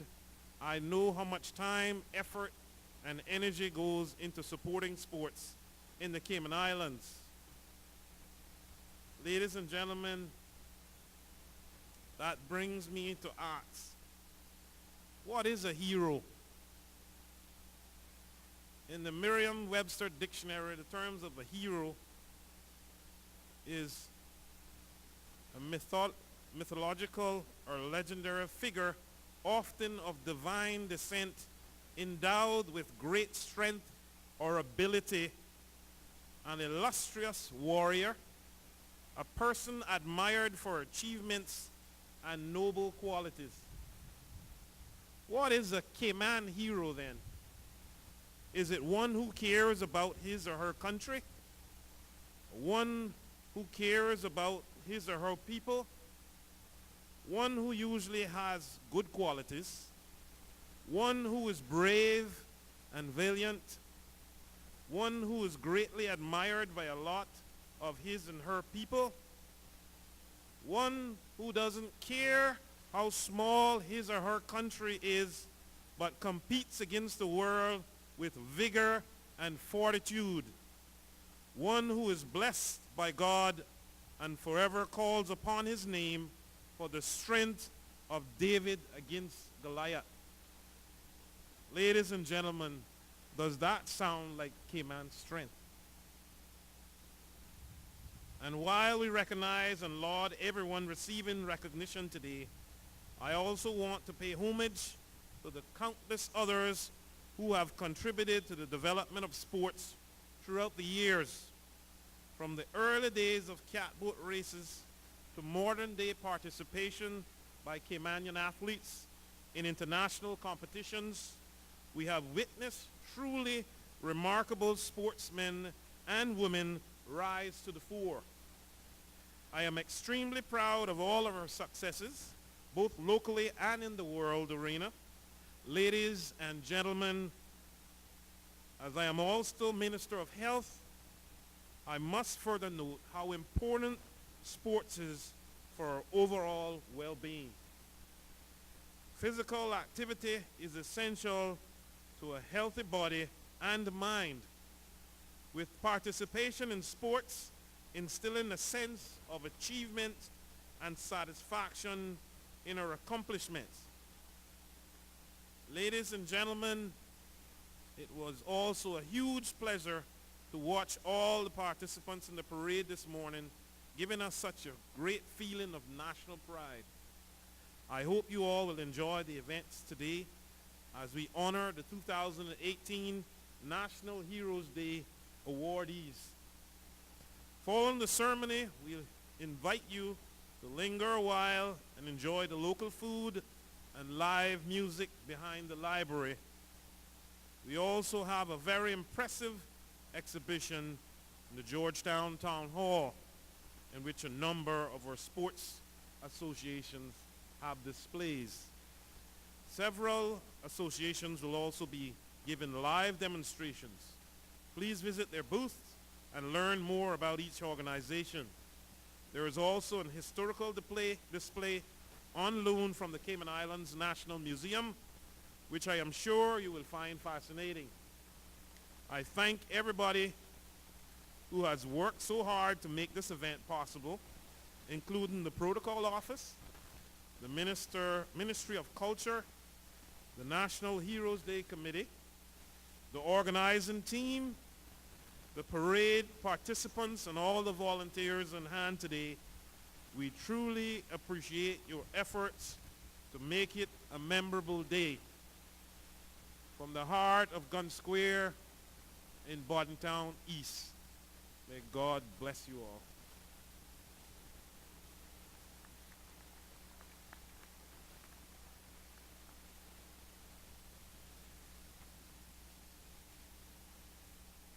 Thank you very much, Minister Seymour.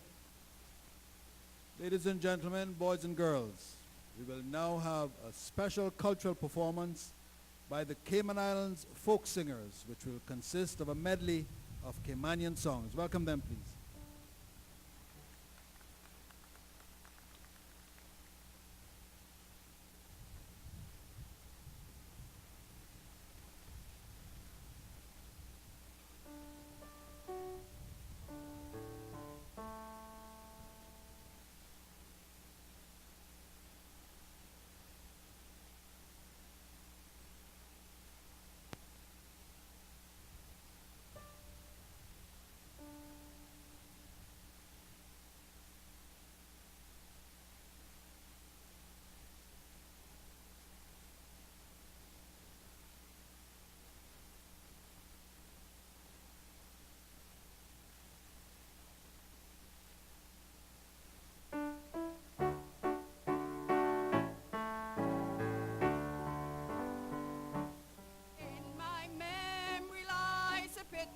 Which means more than gold or silver, of the little limestone schoolhouse by the sea, where we walk bare feet each morning, cool sea breezes sweetly blowing. With our schoolmates we were happy as could be. We would watch the catboat sailing, we would climb the old wharf railing, dip our toes in cool clear water underneath. When the school bell rang ding-a-ling-ling, we would hurry down and run in, greet our teacher, Mr. Ulrich McNamee. On the 24th of May, rain poured down most of the day. Still we marched onto the sports field, waving flags along the way. We would sing our songs patriotic, Rule Britannia was our favorite. Hutchins House and McDermott raced to the close of day. Sitting on the wooden benches with our slates and bits of pencil, all the subjects that were taught us, we are proud to have this day. It has made us men and women, Caymanians now can earn their living, all because of the limestone schoolhouse by the sea. All because of the limestone schoolhouse by the sea.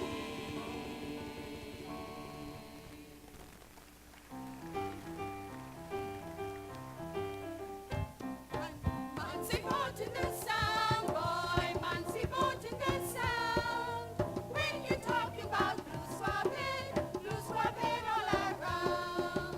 Muncie boat in the sound, boy, Muncie boat in the sound. When you talk about blue swab head all around. Muncie boat in the sound, boy, Muncie boat in the sound. When you're talking about blue swab head all around. Lambert say to Bertie, boy, give me a soldier head. Bertie say to Lambert, boy, all the scrubs is dead. Muncie boat in the sound, boy, Muncie boat in the sound. When you talk about blue swab head all around.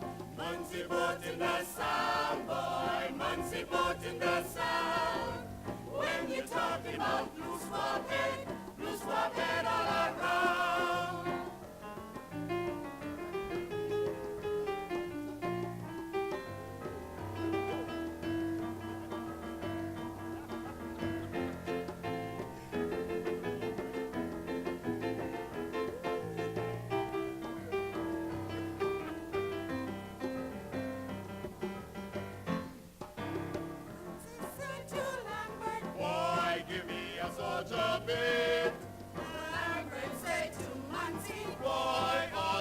soldiers is dead.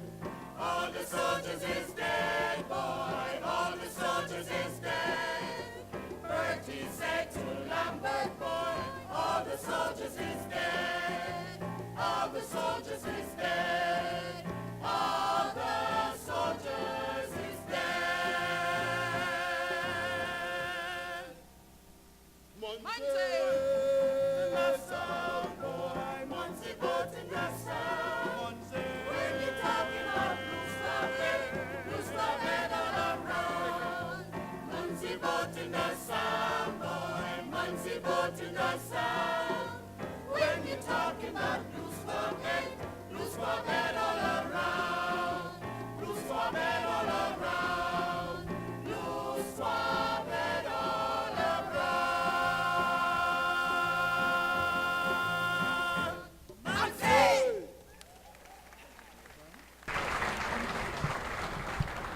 All right, and there we have the Cayman Islands folk singers blessing us this morning. That's right, some fantastic singing. Of course, I can see Miss Lorna Reed, Troy Rogers, King Navasa, Marcia Mutu, as well as so much others from the Cayman Islands folk singers. Muncie Boat, I think one of my favorite songs. How about you? And mine too. You too? Yes. Oh man, Yes. that's always Yes, it been near puts and you dear. in a good mood when I you hear know, that song. and what I love when they do the melody and they go into,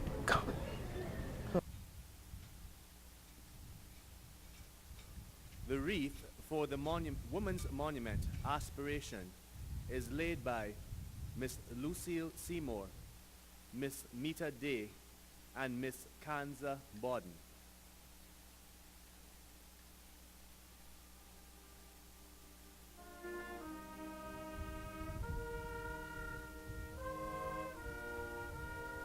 The wreath for Tradition Monument is laid by Mrs. Danielle and Ashley Soto in memory of their great-granduncles Haldane and Rennie Borden.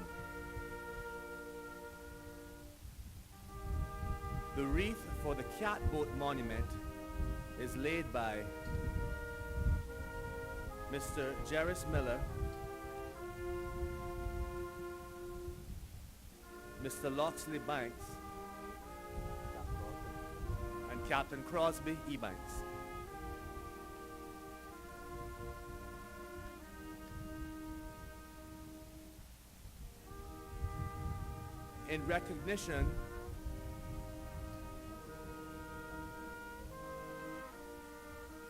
In recognition of Bordentown Nation builders, the wreath is laid by the Honorable Dwayne Seymour and Messrs. Alva Saku and Christopher Saunders, members of the Legislative Assembly. Mrs. Shirley Ann Tibbetts will lay the wreath in memory of her aunt and the national hero from the District of Bordentown, the Honorable Mary Evelyn Wood.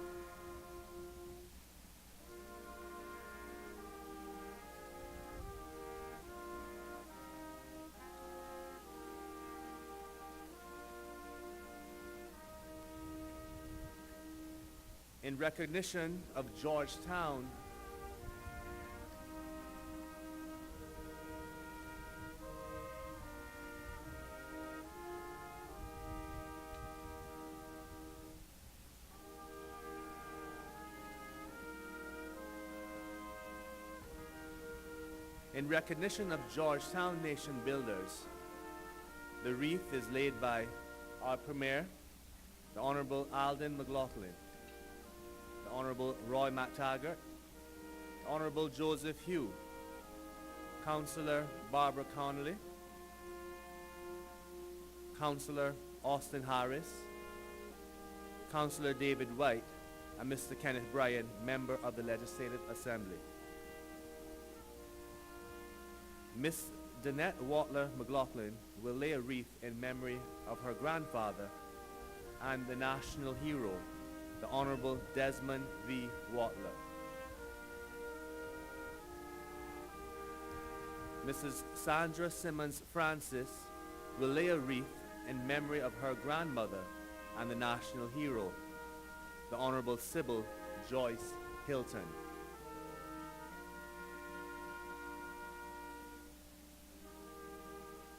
Miss Anne Marie White will lay the wreath in memory of her granduncle and the national hero from the District of Georgetown, the Honorable Dr. Roy McTaggart.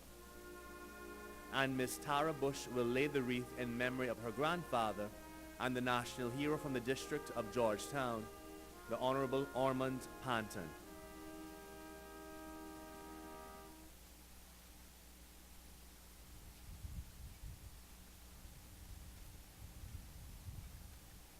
In recognition of West Bay Nation builders, the wreath is laid by the Honorable Makiva Bush, Speaker of the Legislative Assembly, and Captain Eugene Ebanks, and Honorable Tara Rivers, Mr. Gene Hides, accompanied by his daughters Hannah and Farah Hides, will lay the wreath in memory of his grandfather and the national hero from the District of West Bay, the Honorable Thomas William Farrington.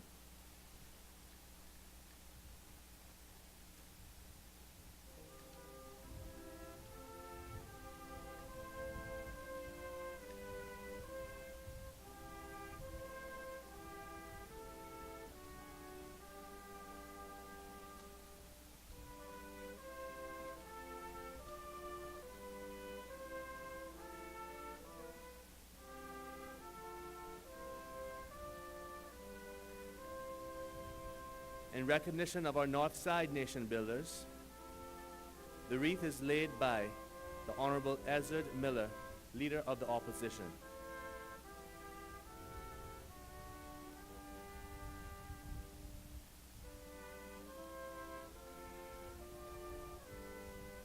In recognition of East End Nation builders, the wreath is laid by Mr. Arden McLean, Member of the Legislative Assembly. Mr. McLean will also lay the wreath in memory of national hero from the District of East End, the Honorable William Warren Connolly.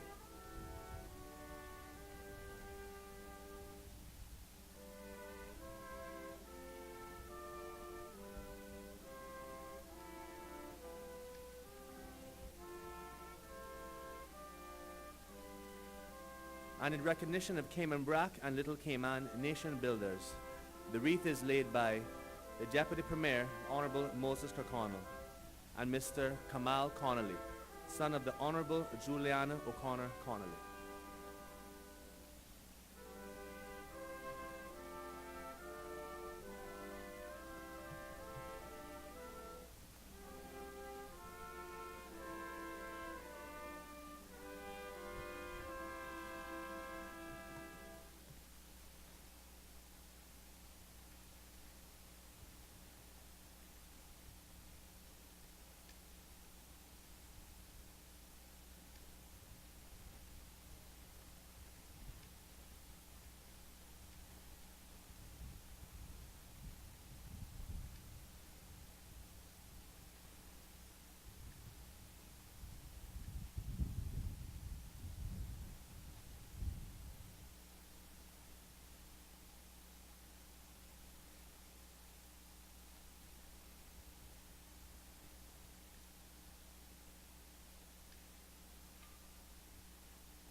Thank you, Cabinet Secretary Rose. Ladies and gentlemen, boys and girls, please rise as we observe a moment of silence in memory of all of our nation builders whose names are etched in these granite walls before us.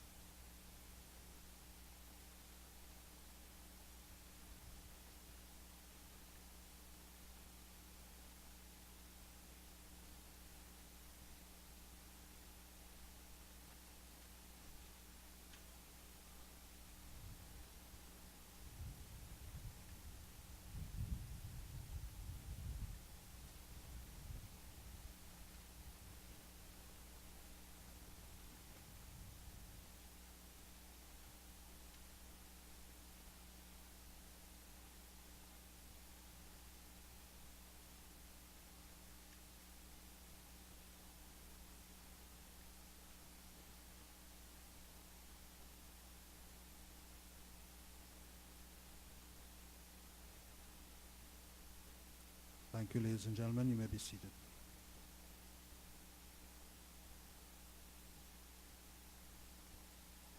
And now we'll have our Sports Awards presentations. I invite the Honorable Juliana O'Connor Connolly and the Honorable Dwayne Seymour to present the awards for early pioneers, and emerging pioneers in sports. You're welcome to applaud our pioneers after each name is called and as they are presented with their awards on stage. For those who will be taking photographs, we remind you to use the assigned photograph area only, please. We'll begin with the early pioneers. Each and every awardee being honored today was nominated by you, a family member, an employer, or friend. As a community, you were part of their recognition today, and for that, we applaud you, our Cayman Islands. We begin with early pioneers, who is defined as any person who has made a significant contribution prior to the year 1960 to the development and or delivery of sports in the Cayman Islands. Each early pioneer will receive a commemorative insignia and a certificate. In a few cases, the awardee's family member or representative will accept the honor in their stead. Early pioneers, Mr. Arthur Harris Ebanks.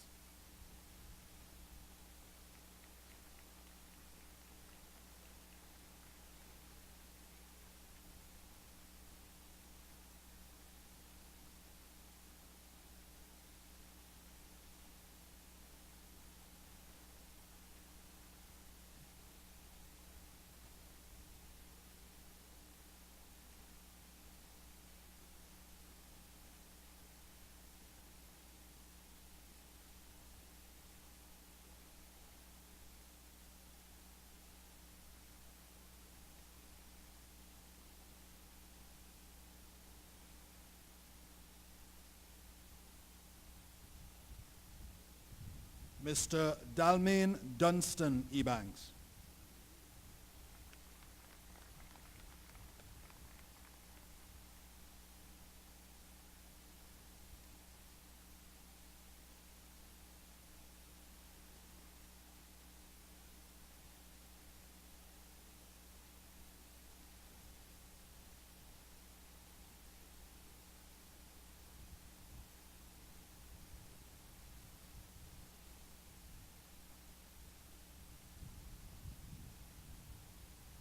Mr. Laurie Ivan Farrington.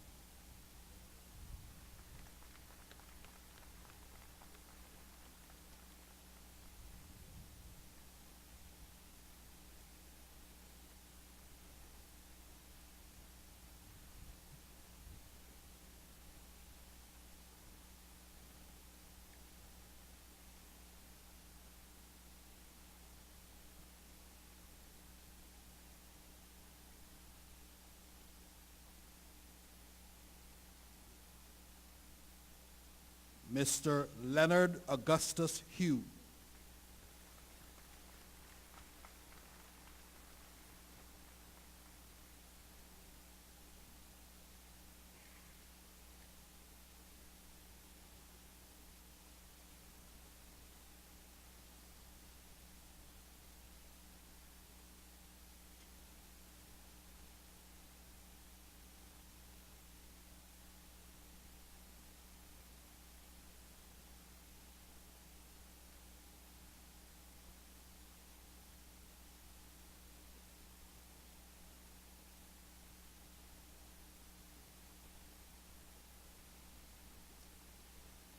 Mr. Clifton Adalbert Hunter.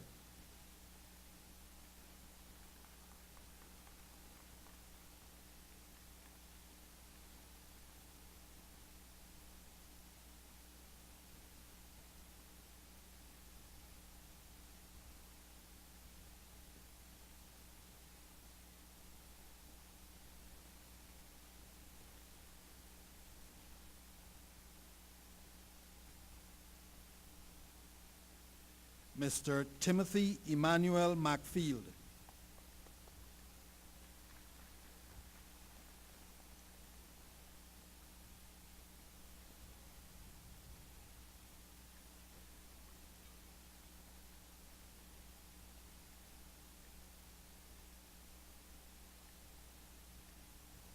Miss Lucille Del Seymour.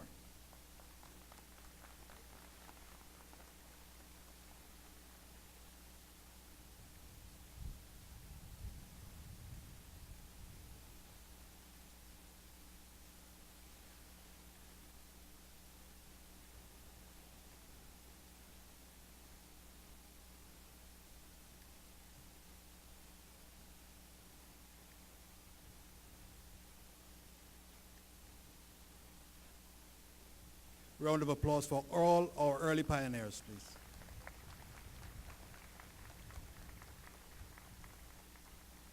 Moving on now to the category of pioneer.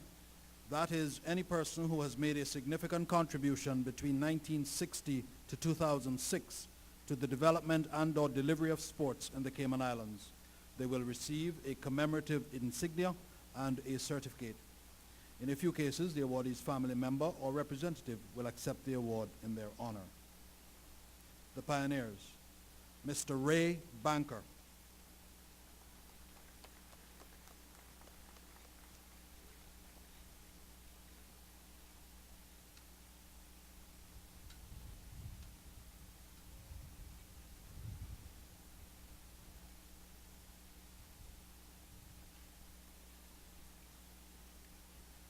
Mr. Stefan Christoph Dion Barod.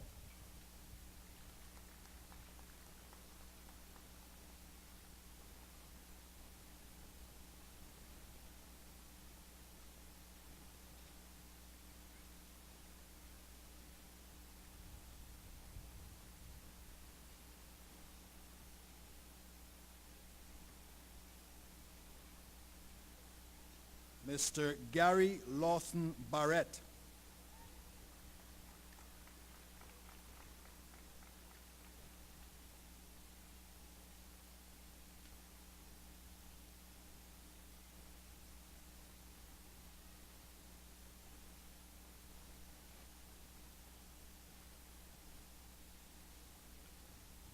Mrs. Rose Marie Bodden.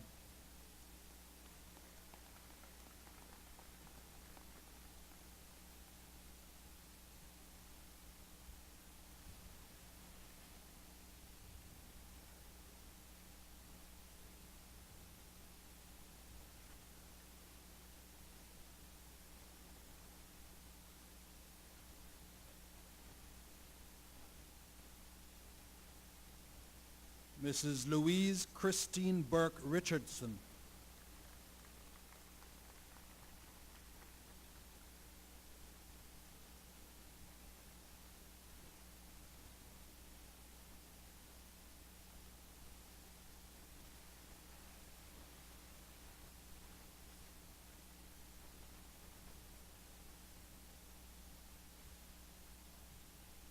Mr. Bernie Alfredo Bush.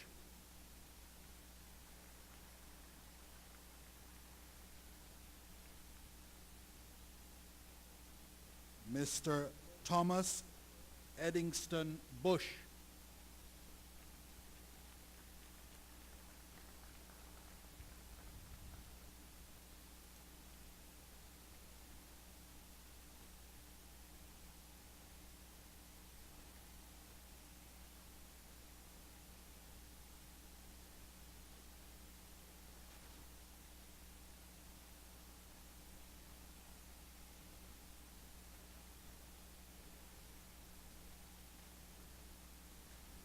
The Honorable W. McKeever Bush.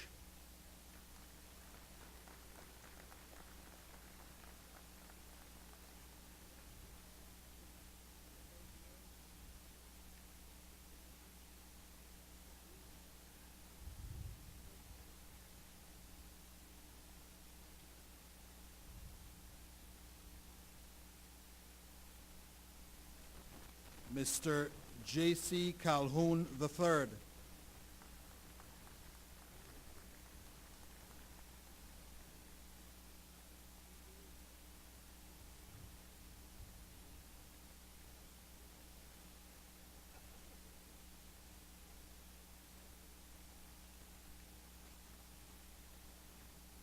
The founding members of the Cayman Islands Angling Club.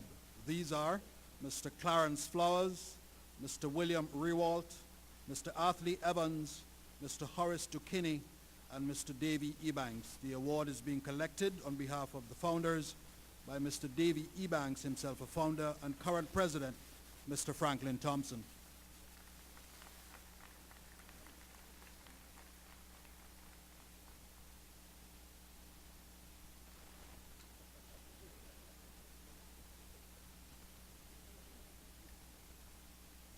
The founding members of the Cayman Rugby Club, Mr. Mervyn Cumber and Mr. Paul Sleep, are the only two of the original 7 founders who still reside in the Cayman Islands, and Mr. Cumber is honored to accept the award on behalf of them.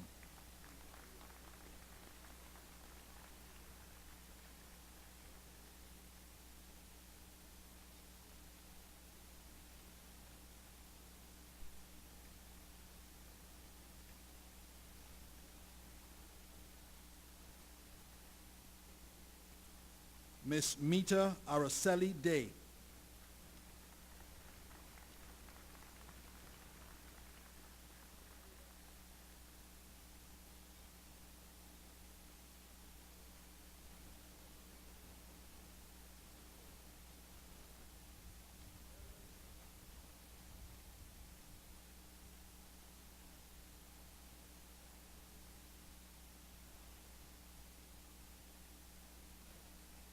Mr. David C. Dibben.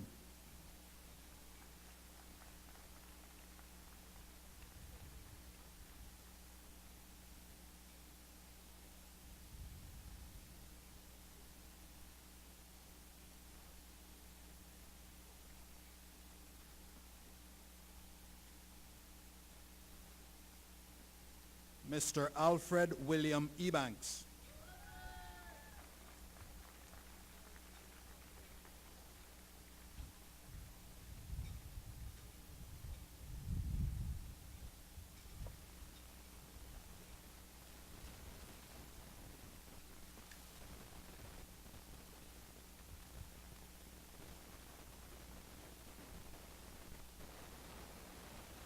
Mr. Carson Kimball Ebanks.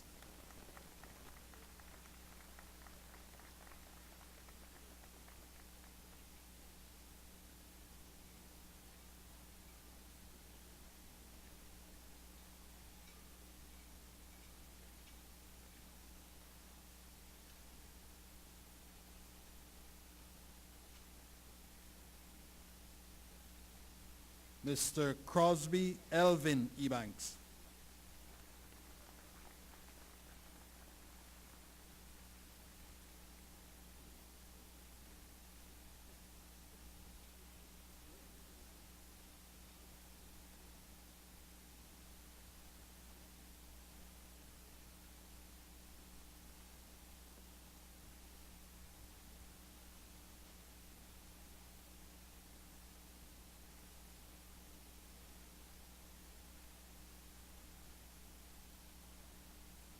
Mrs. Edith Ebanks.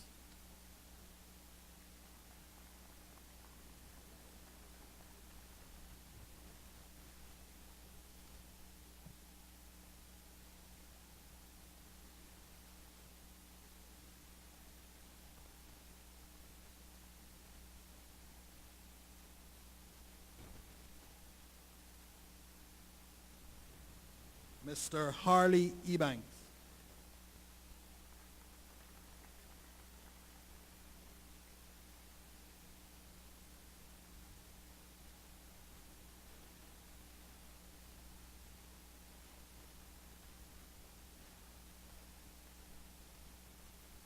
Mr. Roy Ashley Ebanks.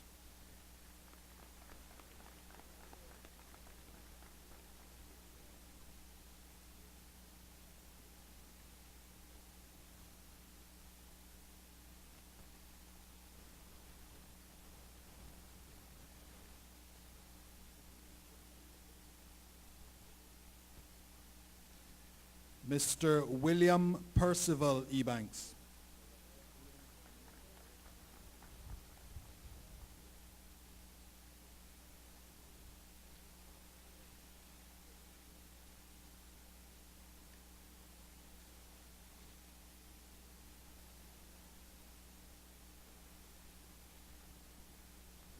Mrs. Norma Maureen Ferryman.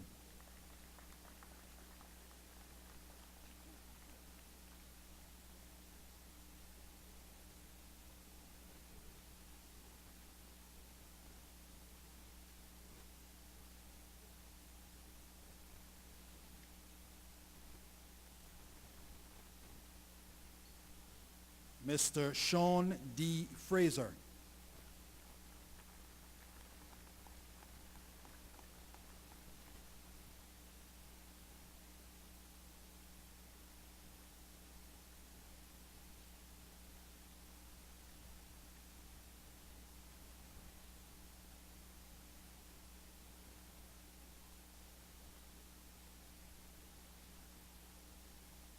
Mr. Klein Astor Glidden.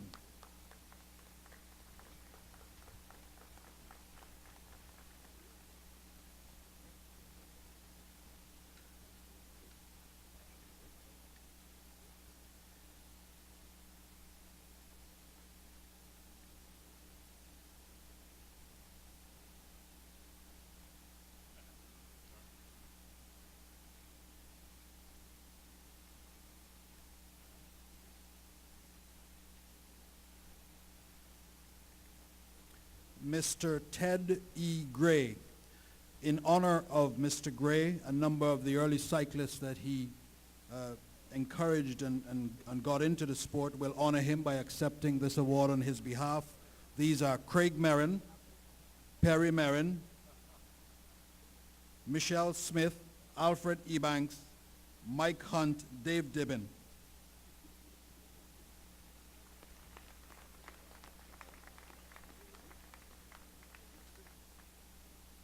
And Stefan Barod.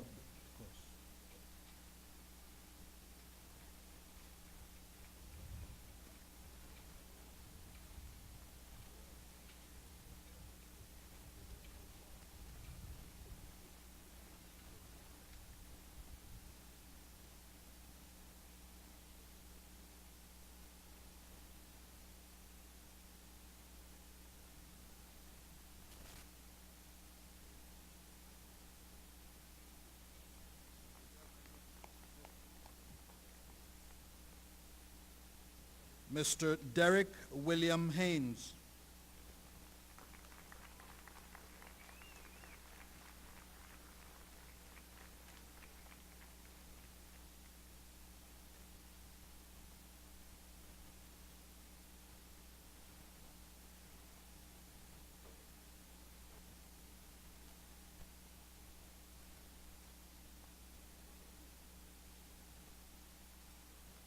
Mr. Gerald Harper, Jr.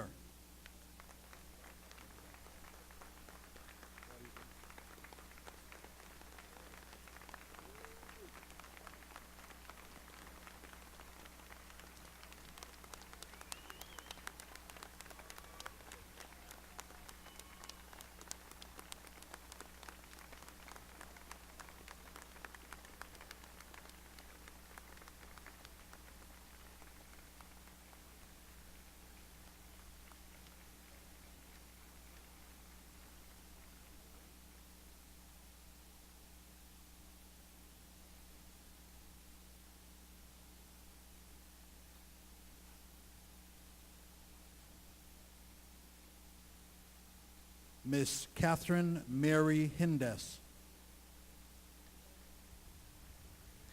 Mr. Michael Paul Hunt.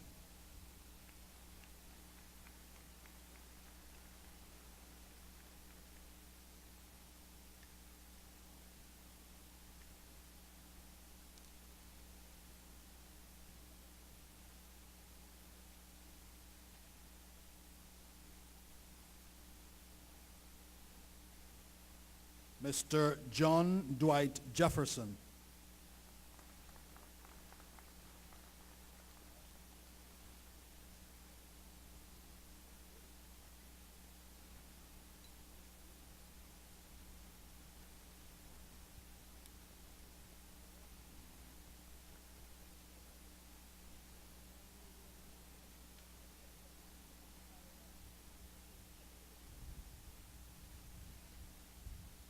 Mr. Christopher Dorian Johnson.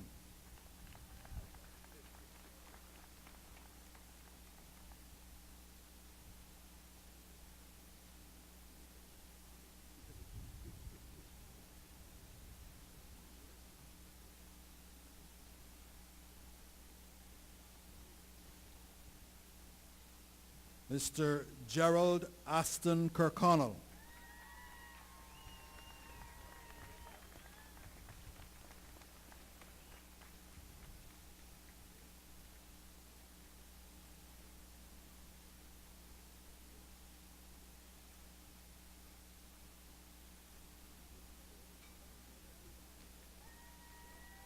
Mr. Robert Lewis.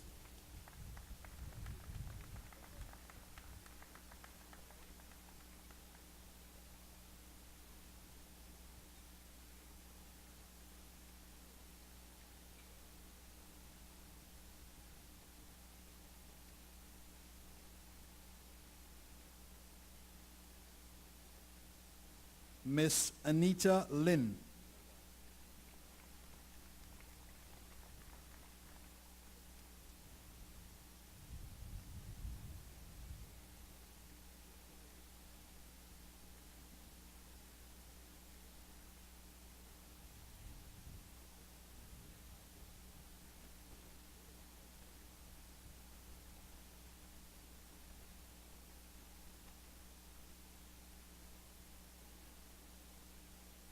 Mrs. Sarah Lynn Mackay.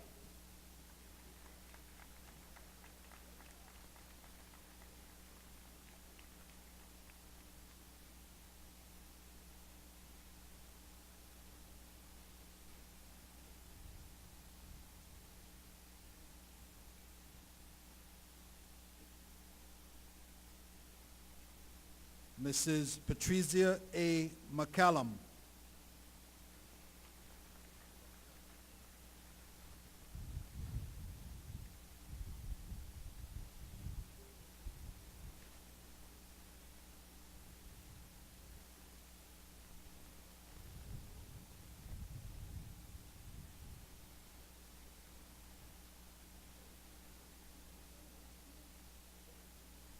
Mrs. Penny Jean McDowell.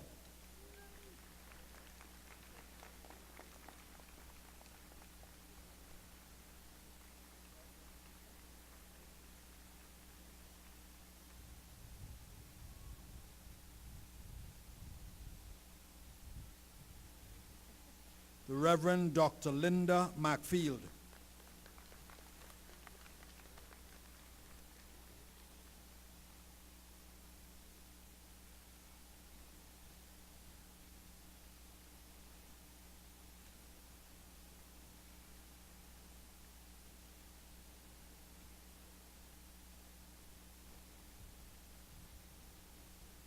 Mr. Benjamin Darlington McLean.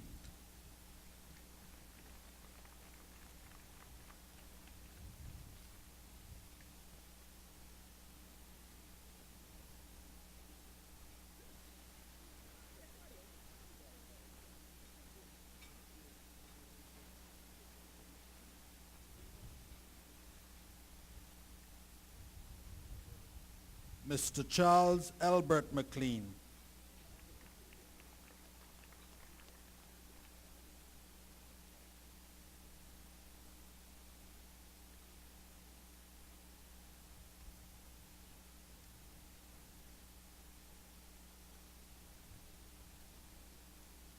Mr. Donald McLean.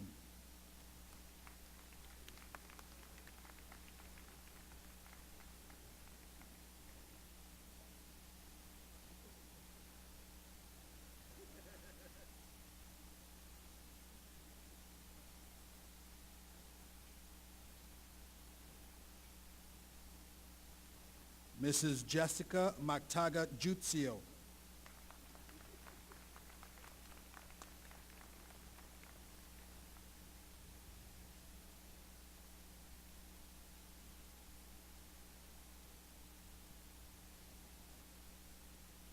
Mr. Craig Tyrone Merrin.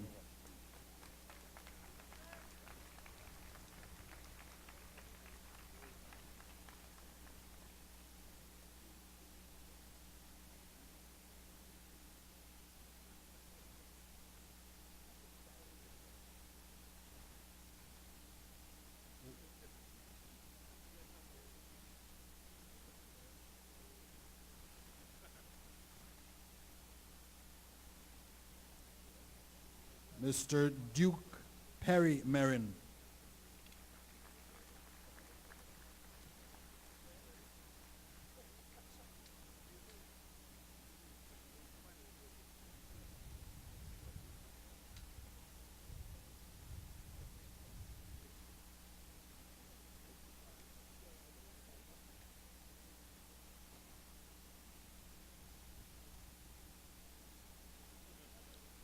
Mr. Peter John Paul Milburn.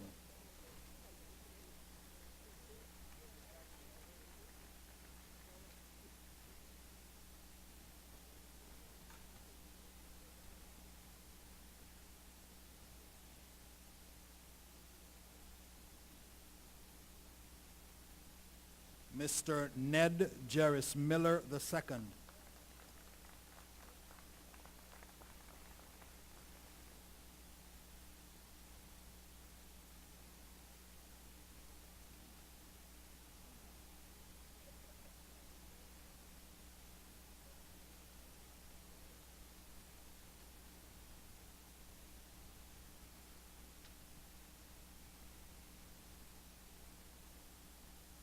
Mrs. Lynette Alinta Monteith.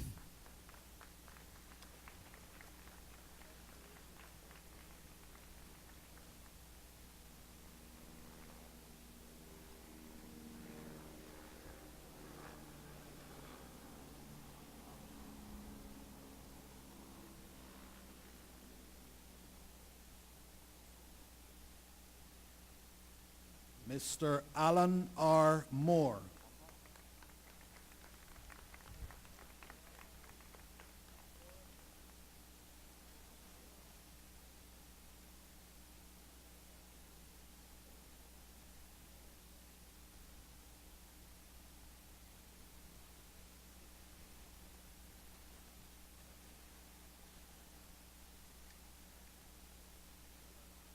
Miss Mollian Cecilia Moore.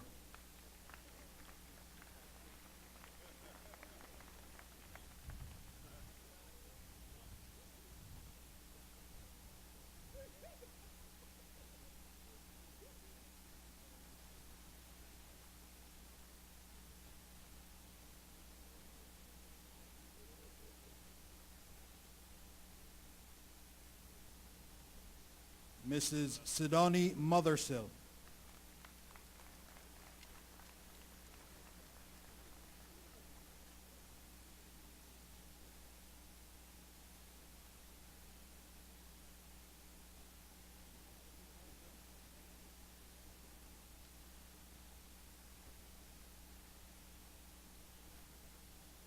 Mr. Renard Moxham.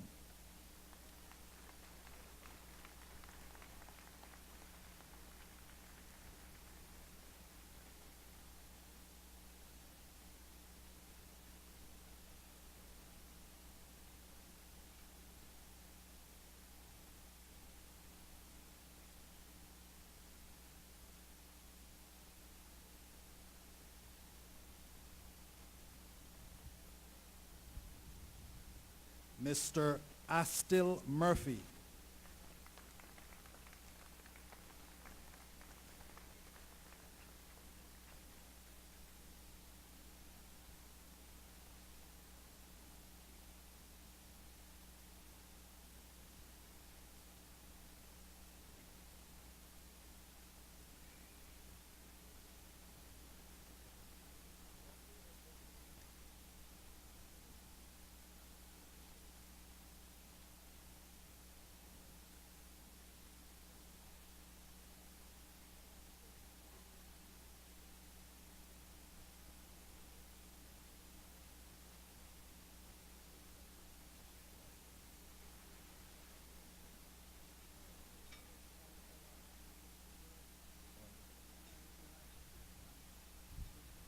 Mr. Andy Cecil Miles.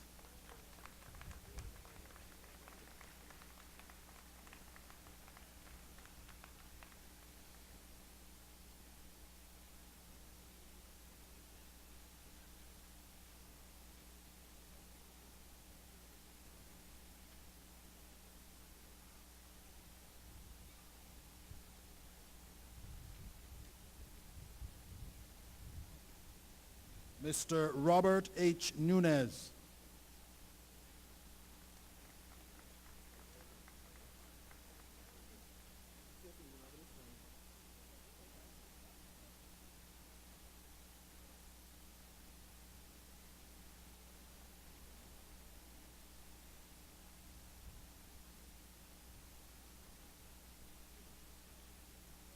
And now for our very own Minister of Sports, the Honorable Juliana O'Connor Connolly, who, as you heard, in her day was an accomplished athlete and for many years served as physical education teacher in the Cayman Islands education system. She'll now be receiving the Pioneer Award from Minister Seymour.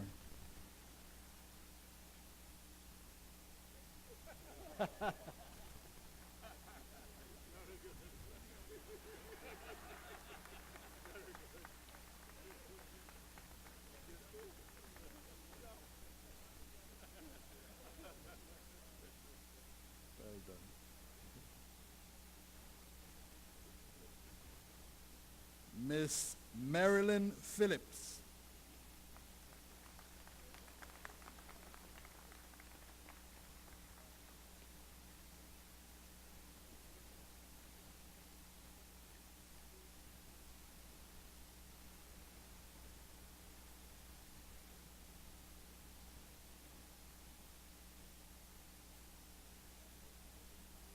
Mr. James Prentice Powell.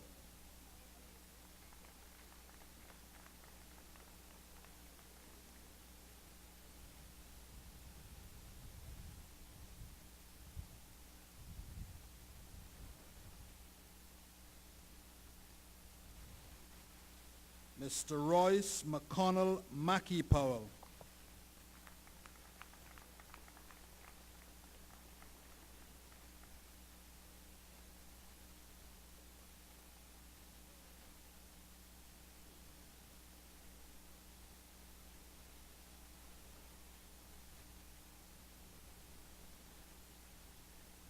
Mr. James Dale Ramon.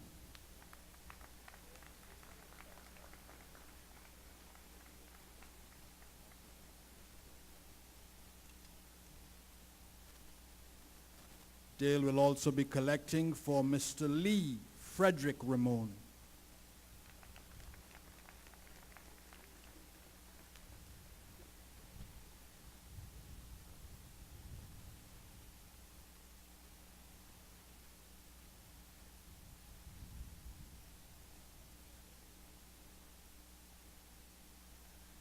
Miss Laura Whitney Ribbons.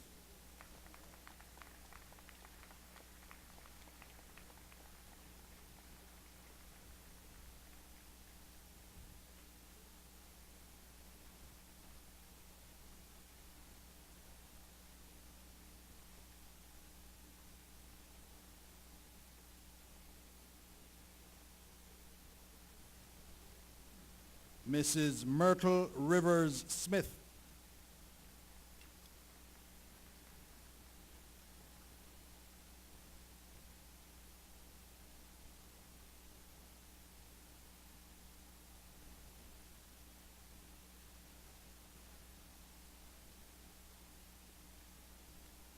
Miss Evelyn Yvonne Rocket.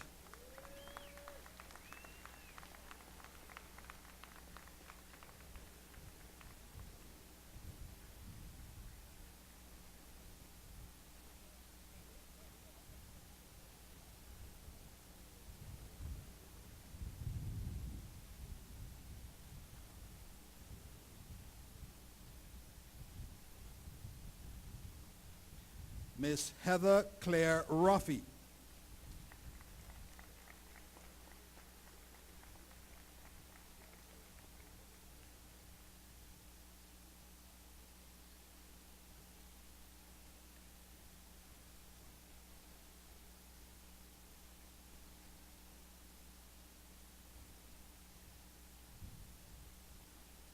Mr. Leonard Edward Kendall Ryan, MBE.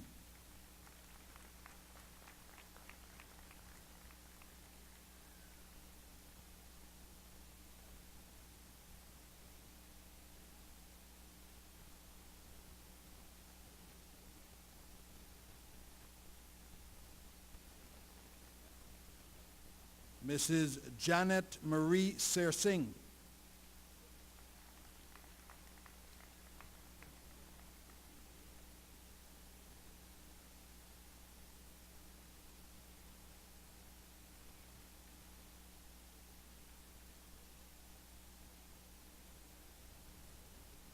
Mr. Anthony Scott.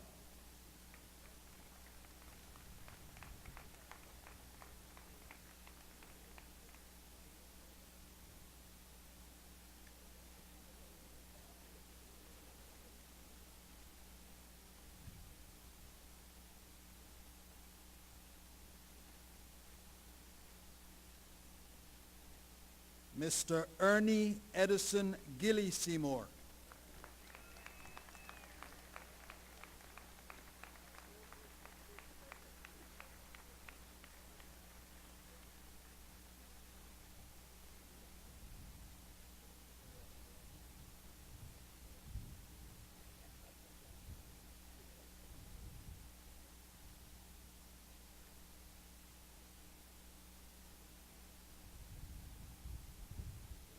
Mr. Joseph Smith.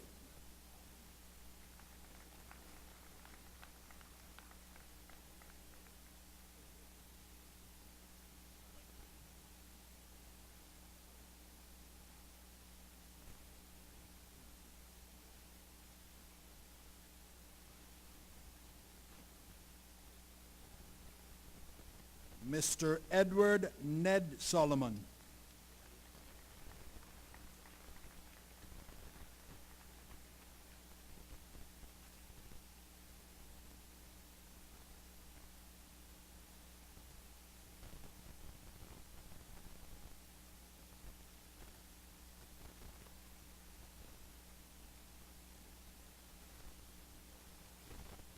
Mr. Kareem Street Thompson.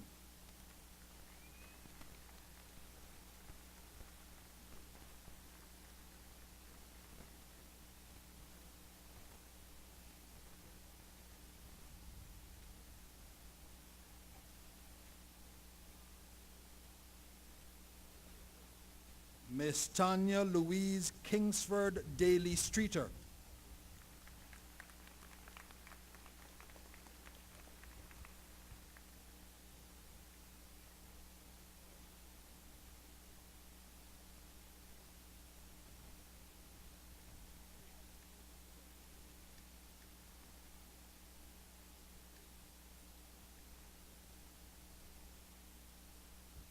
The Triple C Butterflies.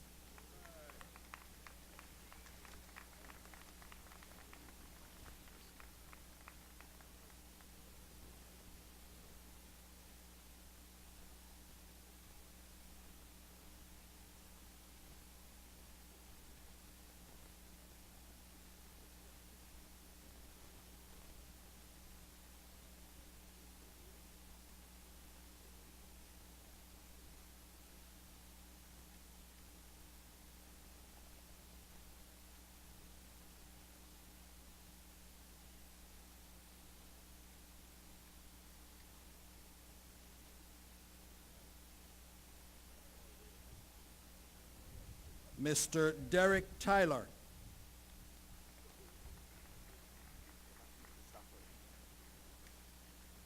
Mr. John Edward Van Battenberg Stafford.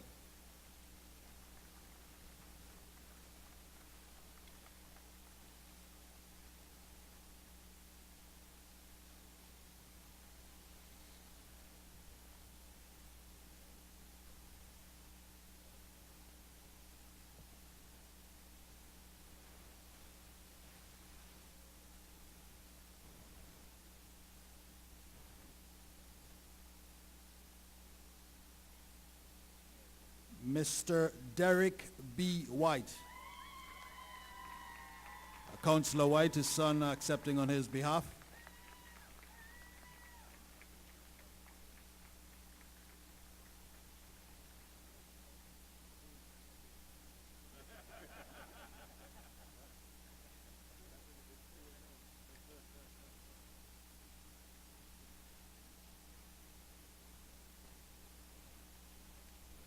Last in the pioneer category, but no means least, Mr. Michael B. White.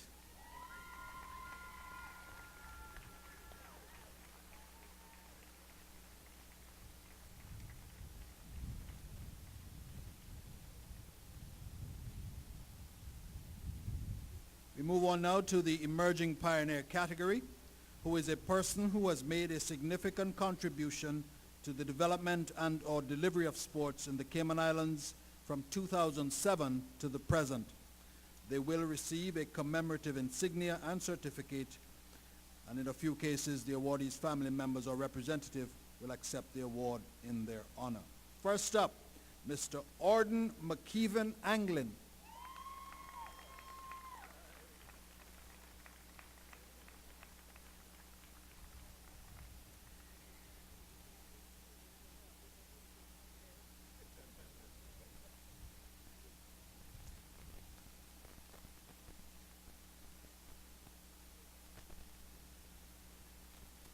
Miss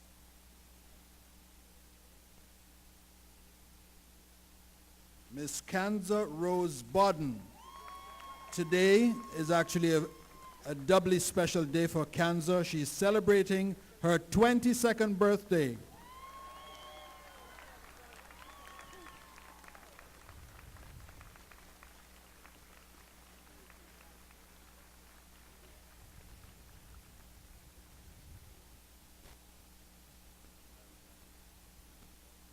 Mr. David Gerald Ebanks.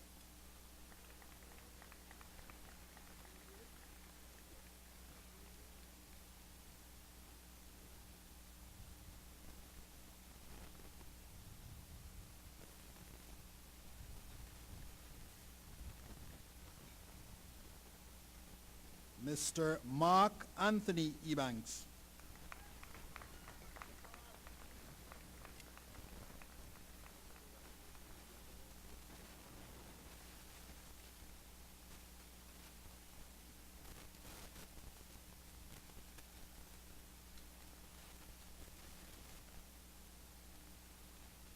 Mr. Matthew Lee Ebanks.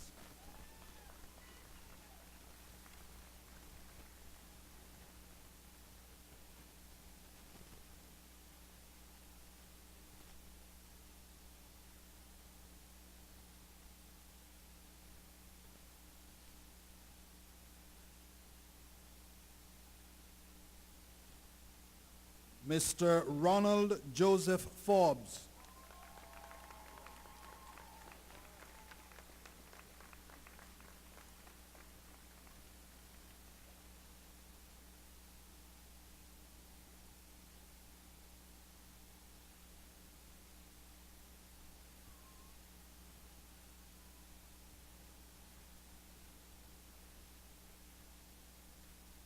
Mr. Brett Michael Fraser.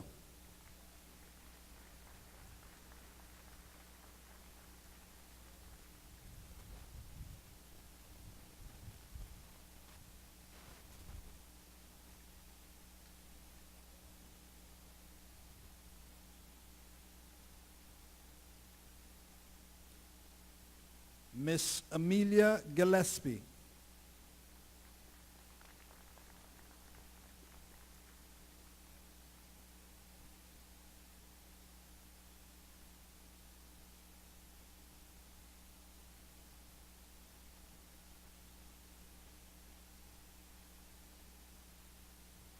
Miss Lauren Elizabeth Hugh.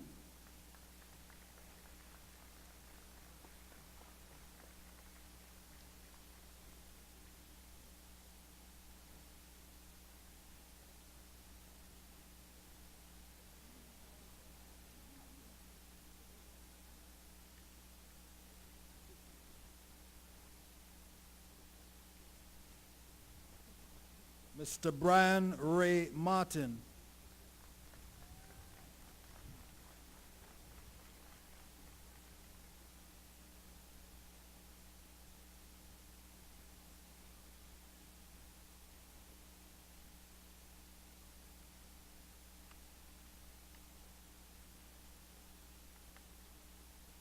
Mr. Ramon Sebastian Martinez.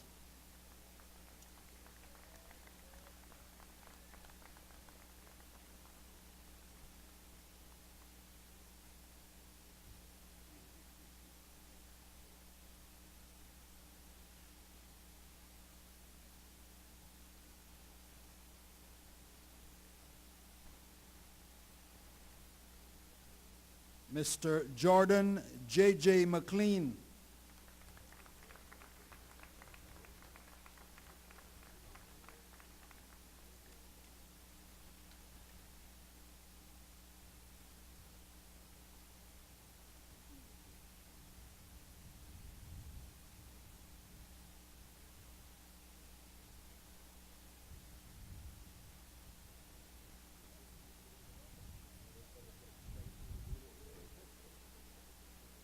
Lieutenant Colonel Bobeth Ogaro.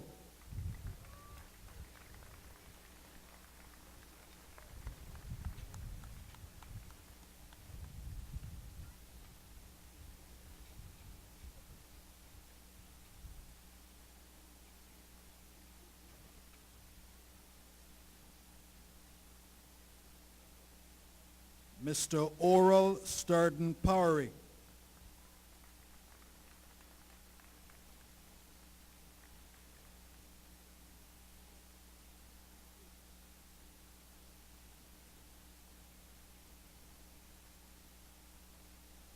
Mr. Virgil McCallan Seymour.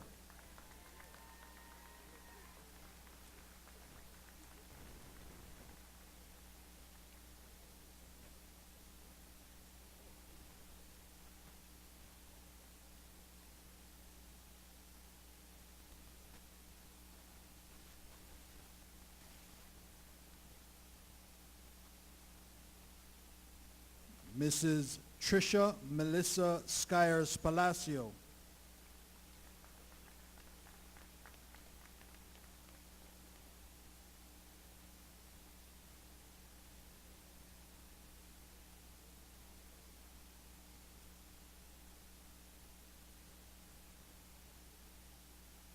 Mr. Andrew Smiley.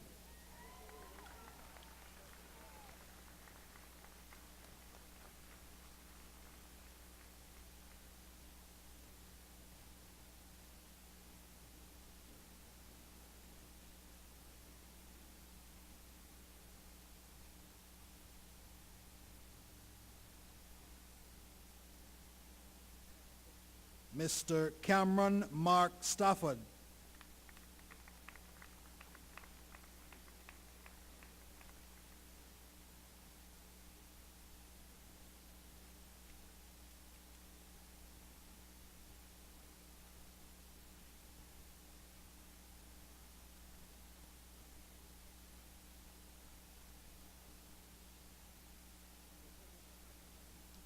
Mr. Aaron Dane Taylor.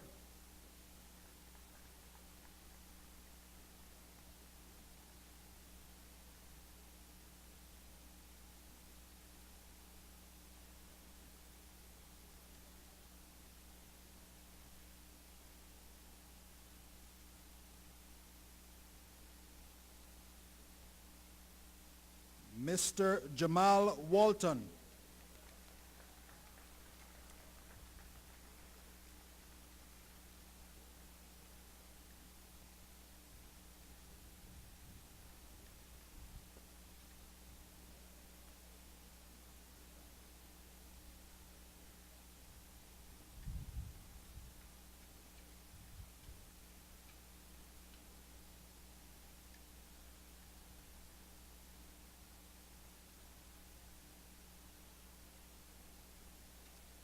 The West Bay Sports Foundation.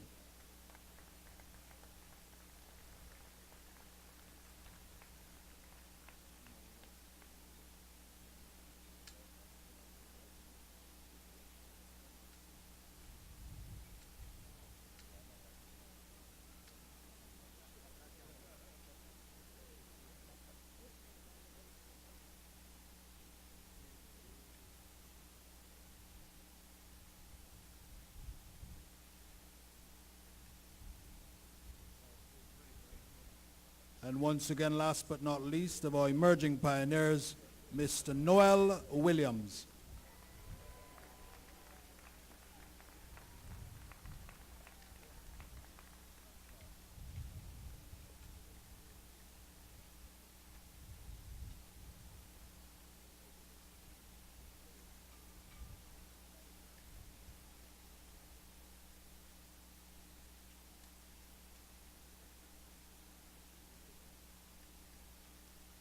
Thank you, Minister O'Connor Connolly and Minister Seymour. Congratulations again to all of our early pioneers, and emerging pioneers. We thank you for your outstanding contribution to sports in the Cayman Islands.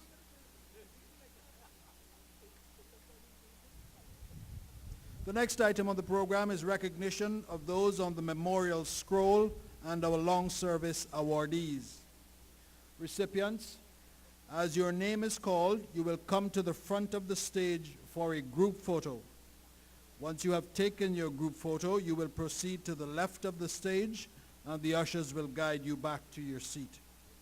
We ask that you follow the directions of the ushers to keep things moving as smoothly as possible.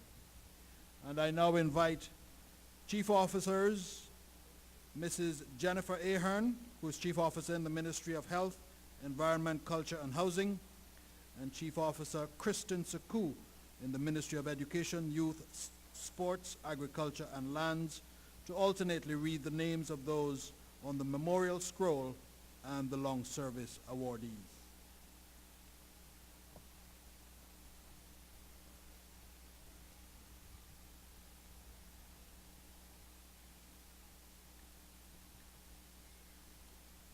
Good morning. We will begin with those honored on the memorial scroll.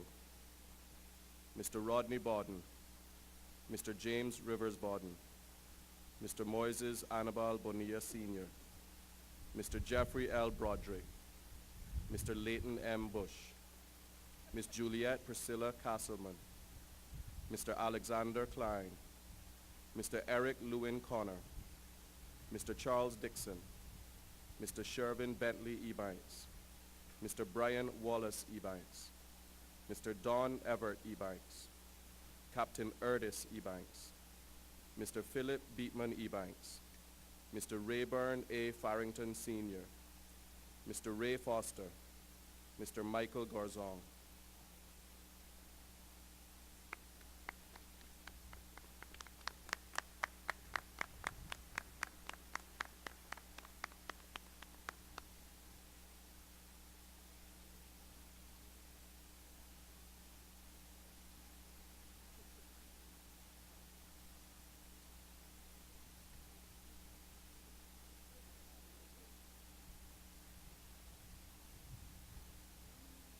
Mr. Jerome Lloyd Graham, Mr. Earl Hides, Mr. Hudson Hides, Mr. Dean Knight, Mr. Merle McFarlane, Mr. Devado Ramar McField, Mr. Joris Poldevart, Mr. David Gerard Powell, Mr. John Reed, Mr. Baxter Claiborne Rivers, Mr. Wembley Floyd Rivers, Mr. Winston Skinner, Mr. Michael Steve Smith, Mr. Jan Svensden, Mr. Landon Von Cannell, Mr. Casley Van Buren Welds, and Mr. George Whitaker.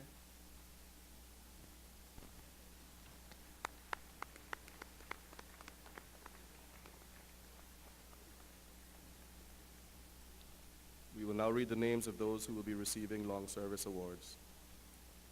Mr. Marius J. Acker.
We will now begin the reading of the long service awards. Mr. Marius J. Acker, Ms. Peter Mary Adams, Mr. Richard A.C. Adams, Mr. Peter Anderson, Mr. Colin Anglin, Mrs. Dion Anglin, Mr. Nayon Anglin, Mr. Giles Francois Aubert, Mr. Daniel Gencoud Augustin, Mr. Livingston Donovan Bailey, Mr. Claude Bailey, Mr. William Billy Banker, Miss Betty Louise Barreau Cert On, Miss Longine Nelsia Barnes, Miss Izida May Bodden, MBE, Mr. Justin Bodden, Miss Lisa Zoe Bodden, Mr. Martin W. Bodden Jr., Mr. Noel C. Bodden, Mr. Vibert Bodden, Miss Pauline Mary Bodden Dilbert, Mr. Gary Dion Brandon, Miss Latasia Brown Connolly, and Miss Lavender Bryan.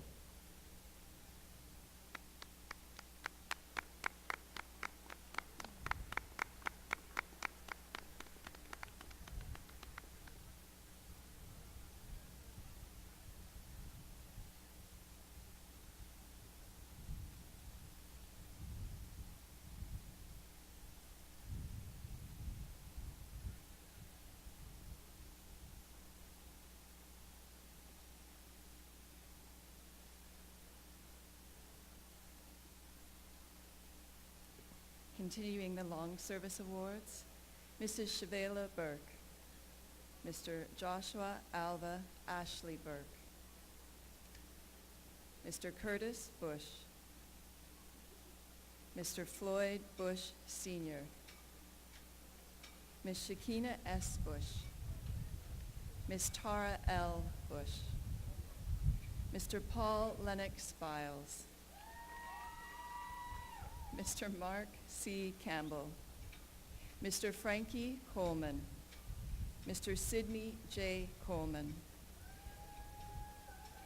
Mr. Chuck Craig Connor,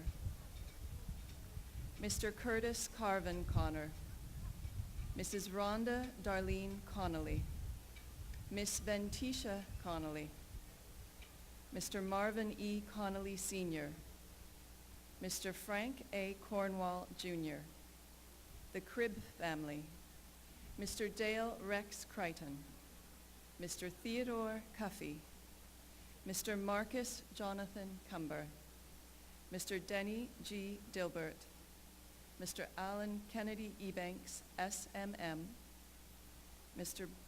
Brian Derek D. Ebanks, OMH, and Miss Deborah Aclita Ebanks, Cert On.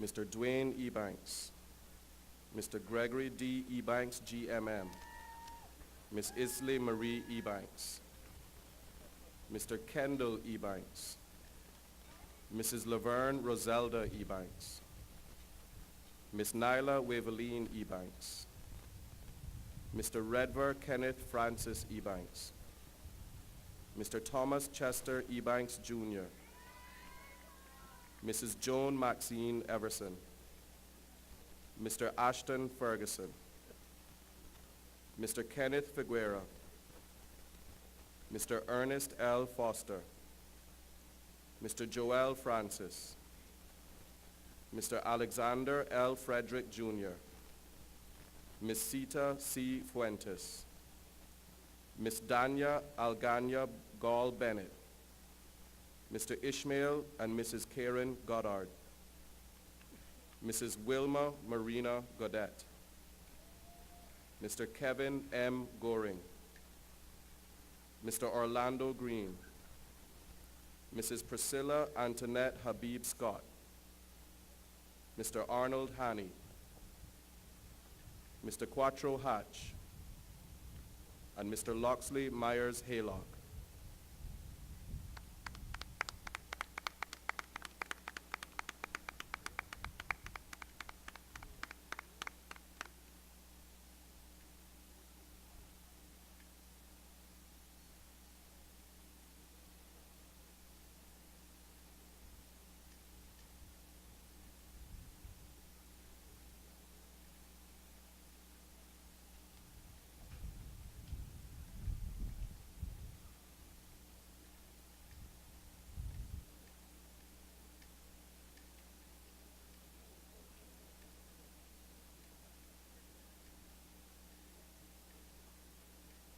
Mrs. Joy Nadine Hale, Mr. Walter R. Hernandez, Mr. William Michael Humphreys, Mrs. Susan Horvath Hunt, Mr. Paul Winston Hurlston, Mr. Kimar Dwayne Hyman, Miss Elizabeth Ann Ivy, Miss C. Georgia Isaacs, Miss Lana Arch Jarvis, Miss Antoinette Johnson, Mr. Michael Johnson, Mr. Stefan Antoine Ovar Johnson,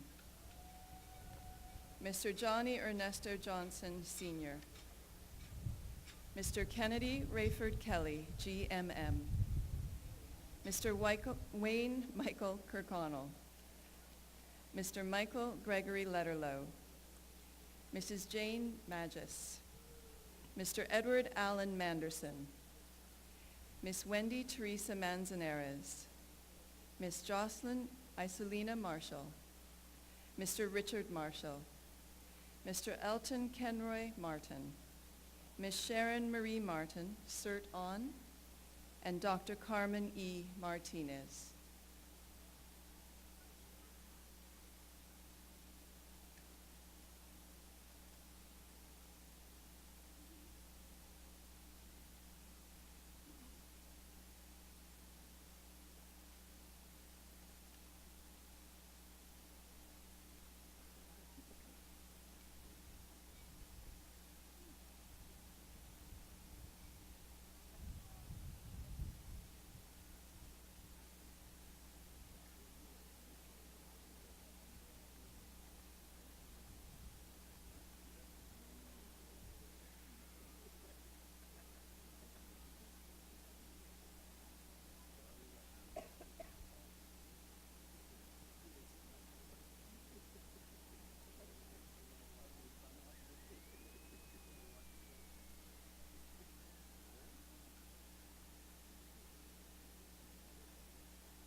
Mrs. Sheena McCoy, Mr. A. Steve McField, CMH, Mr. Gonzalo McLaughlin, Mr. Lazarus Moraes, Mr. Courtney Morrison, Mr. H. Delroy Murray, Mr. Neil Richard Murray, Mr. Courtney Miles, Mr. Clint Myrie, Mr. Channings Lisbon O'Connor, Mr. Victor Ogaro, Mrs. Sarah Orett Ebanks, Mr. Orvin Michael Palacio, Mr. Richard Carl Pascal, Mrs. Janet Pereira, Dr. the Honorable Linford A. Pearson, OBE, JP, Mr. Sean Peterson, Mr. Dominique Powell, Miss Jennifer Powell, Miss Lori Powell, Miss Vanda Teresa Powery, Mr. Vincent George Ramjeet, Mr. Anthony Dale Ramon, and Mr. Graham Alfred Rankin.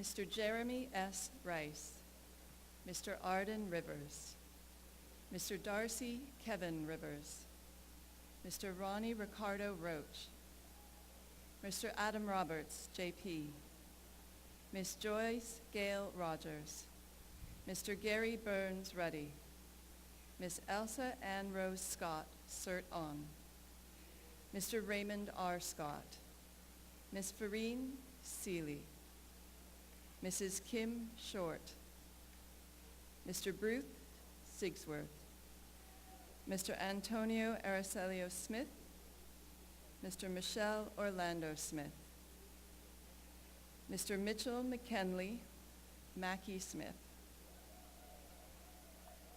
Miss Monica Kathleen Elizabeth Smith, Miss Sherry Georgina Smith, Mr. Sahedo Sohan, Mr. Ediston Alfred Solomon, Mr. Alva Horatio Suku Sr., Miss Paula Swaby, Mr. Daniel Richard Tatham Jr., Miss Diane Tatum, and Mr. Stephen Tatum.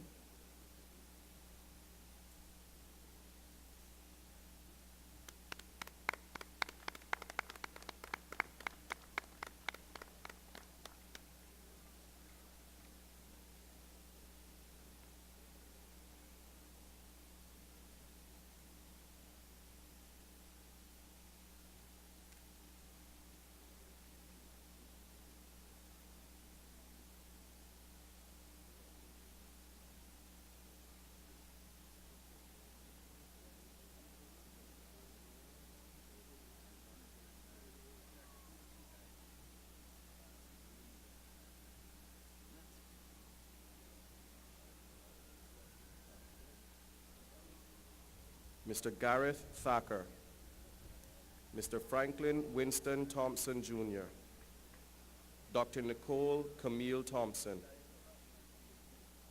Mr. Olney Dean Thompson,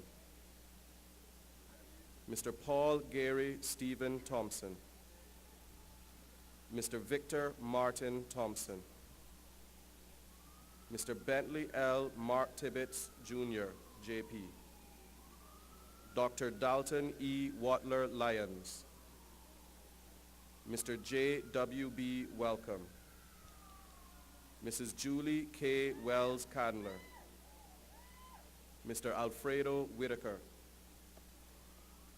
Miss Cherry Ann Whitaker, Miss Susan Whitaker, Mr. Brian F. White, Mr. Christopher D. White, Mr. David C. White, MLA, Mr. Philip John White, Mrs. Daphne E. Williams, Mr. Derek Williams, Mr. Kenrick Anthony Williams, Mr. Ralph Francisco Williams Jr., GMM, Mr. Matthew David Yates, Mr. Ian Lawson Yearwood, and Mr. Tyrone N. Yen.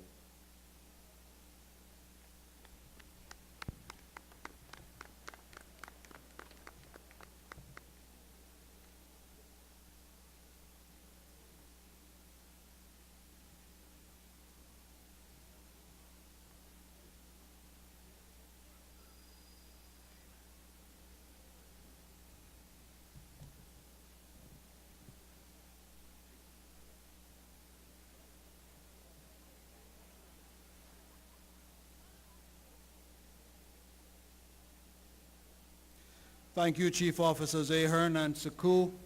Ladies and gentlemen, a big round of applause for all of our awardees today, please.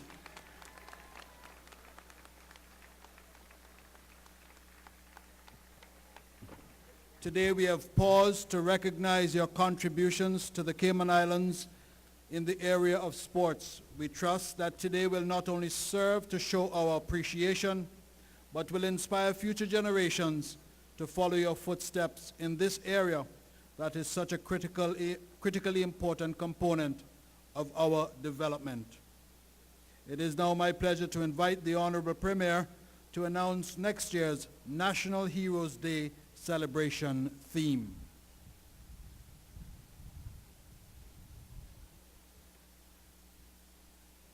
Thank you, Mr. Master of Ceremonies.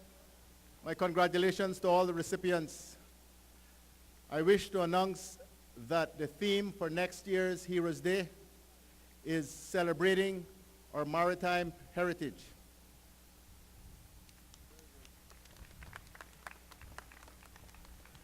Thank you, Honorable Premier. And I would like to ask everyone to stand, please, as the parade marches on.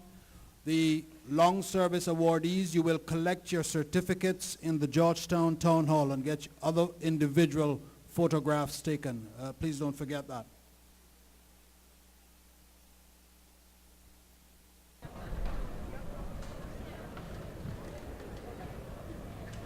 Thank you.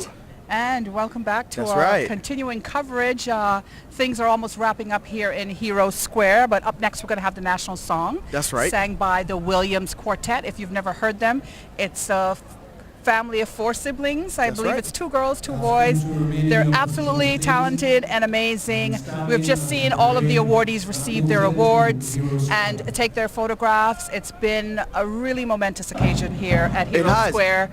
And you can hear the band coming up behind us, but the Premier just announced next year's theme, which is celebrating our maritime history. So that's going to be an interesting one. Very interesting. We are known for our maritime history. That's right, we are. Around the world. So very interesting indeed. We made the best boats and the best ropes, eh? Well, you know, considering this year they had actually 530-something people that were nominated, of which 316 were selected to receive awards.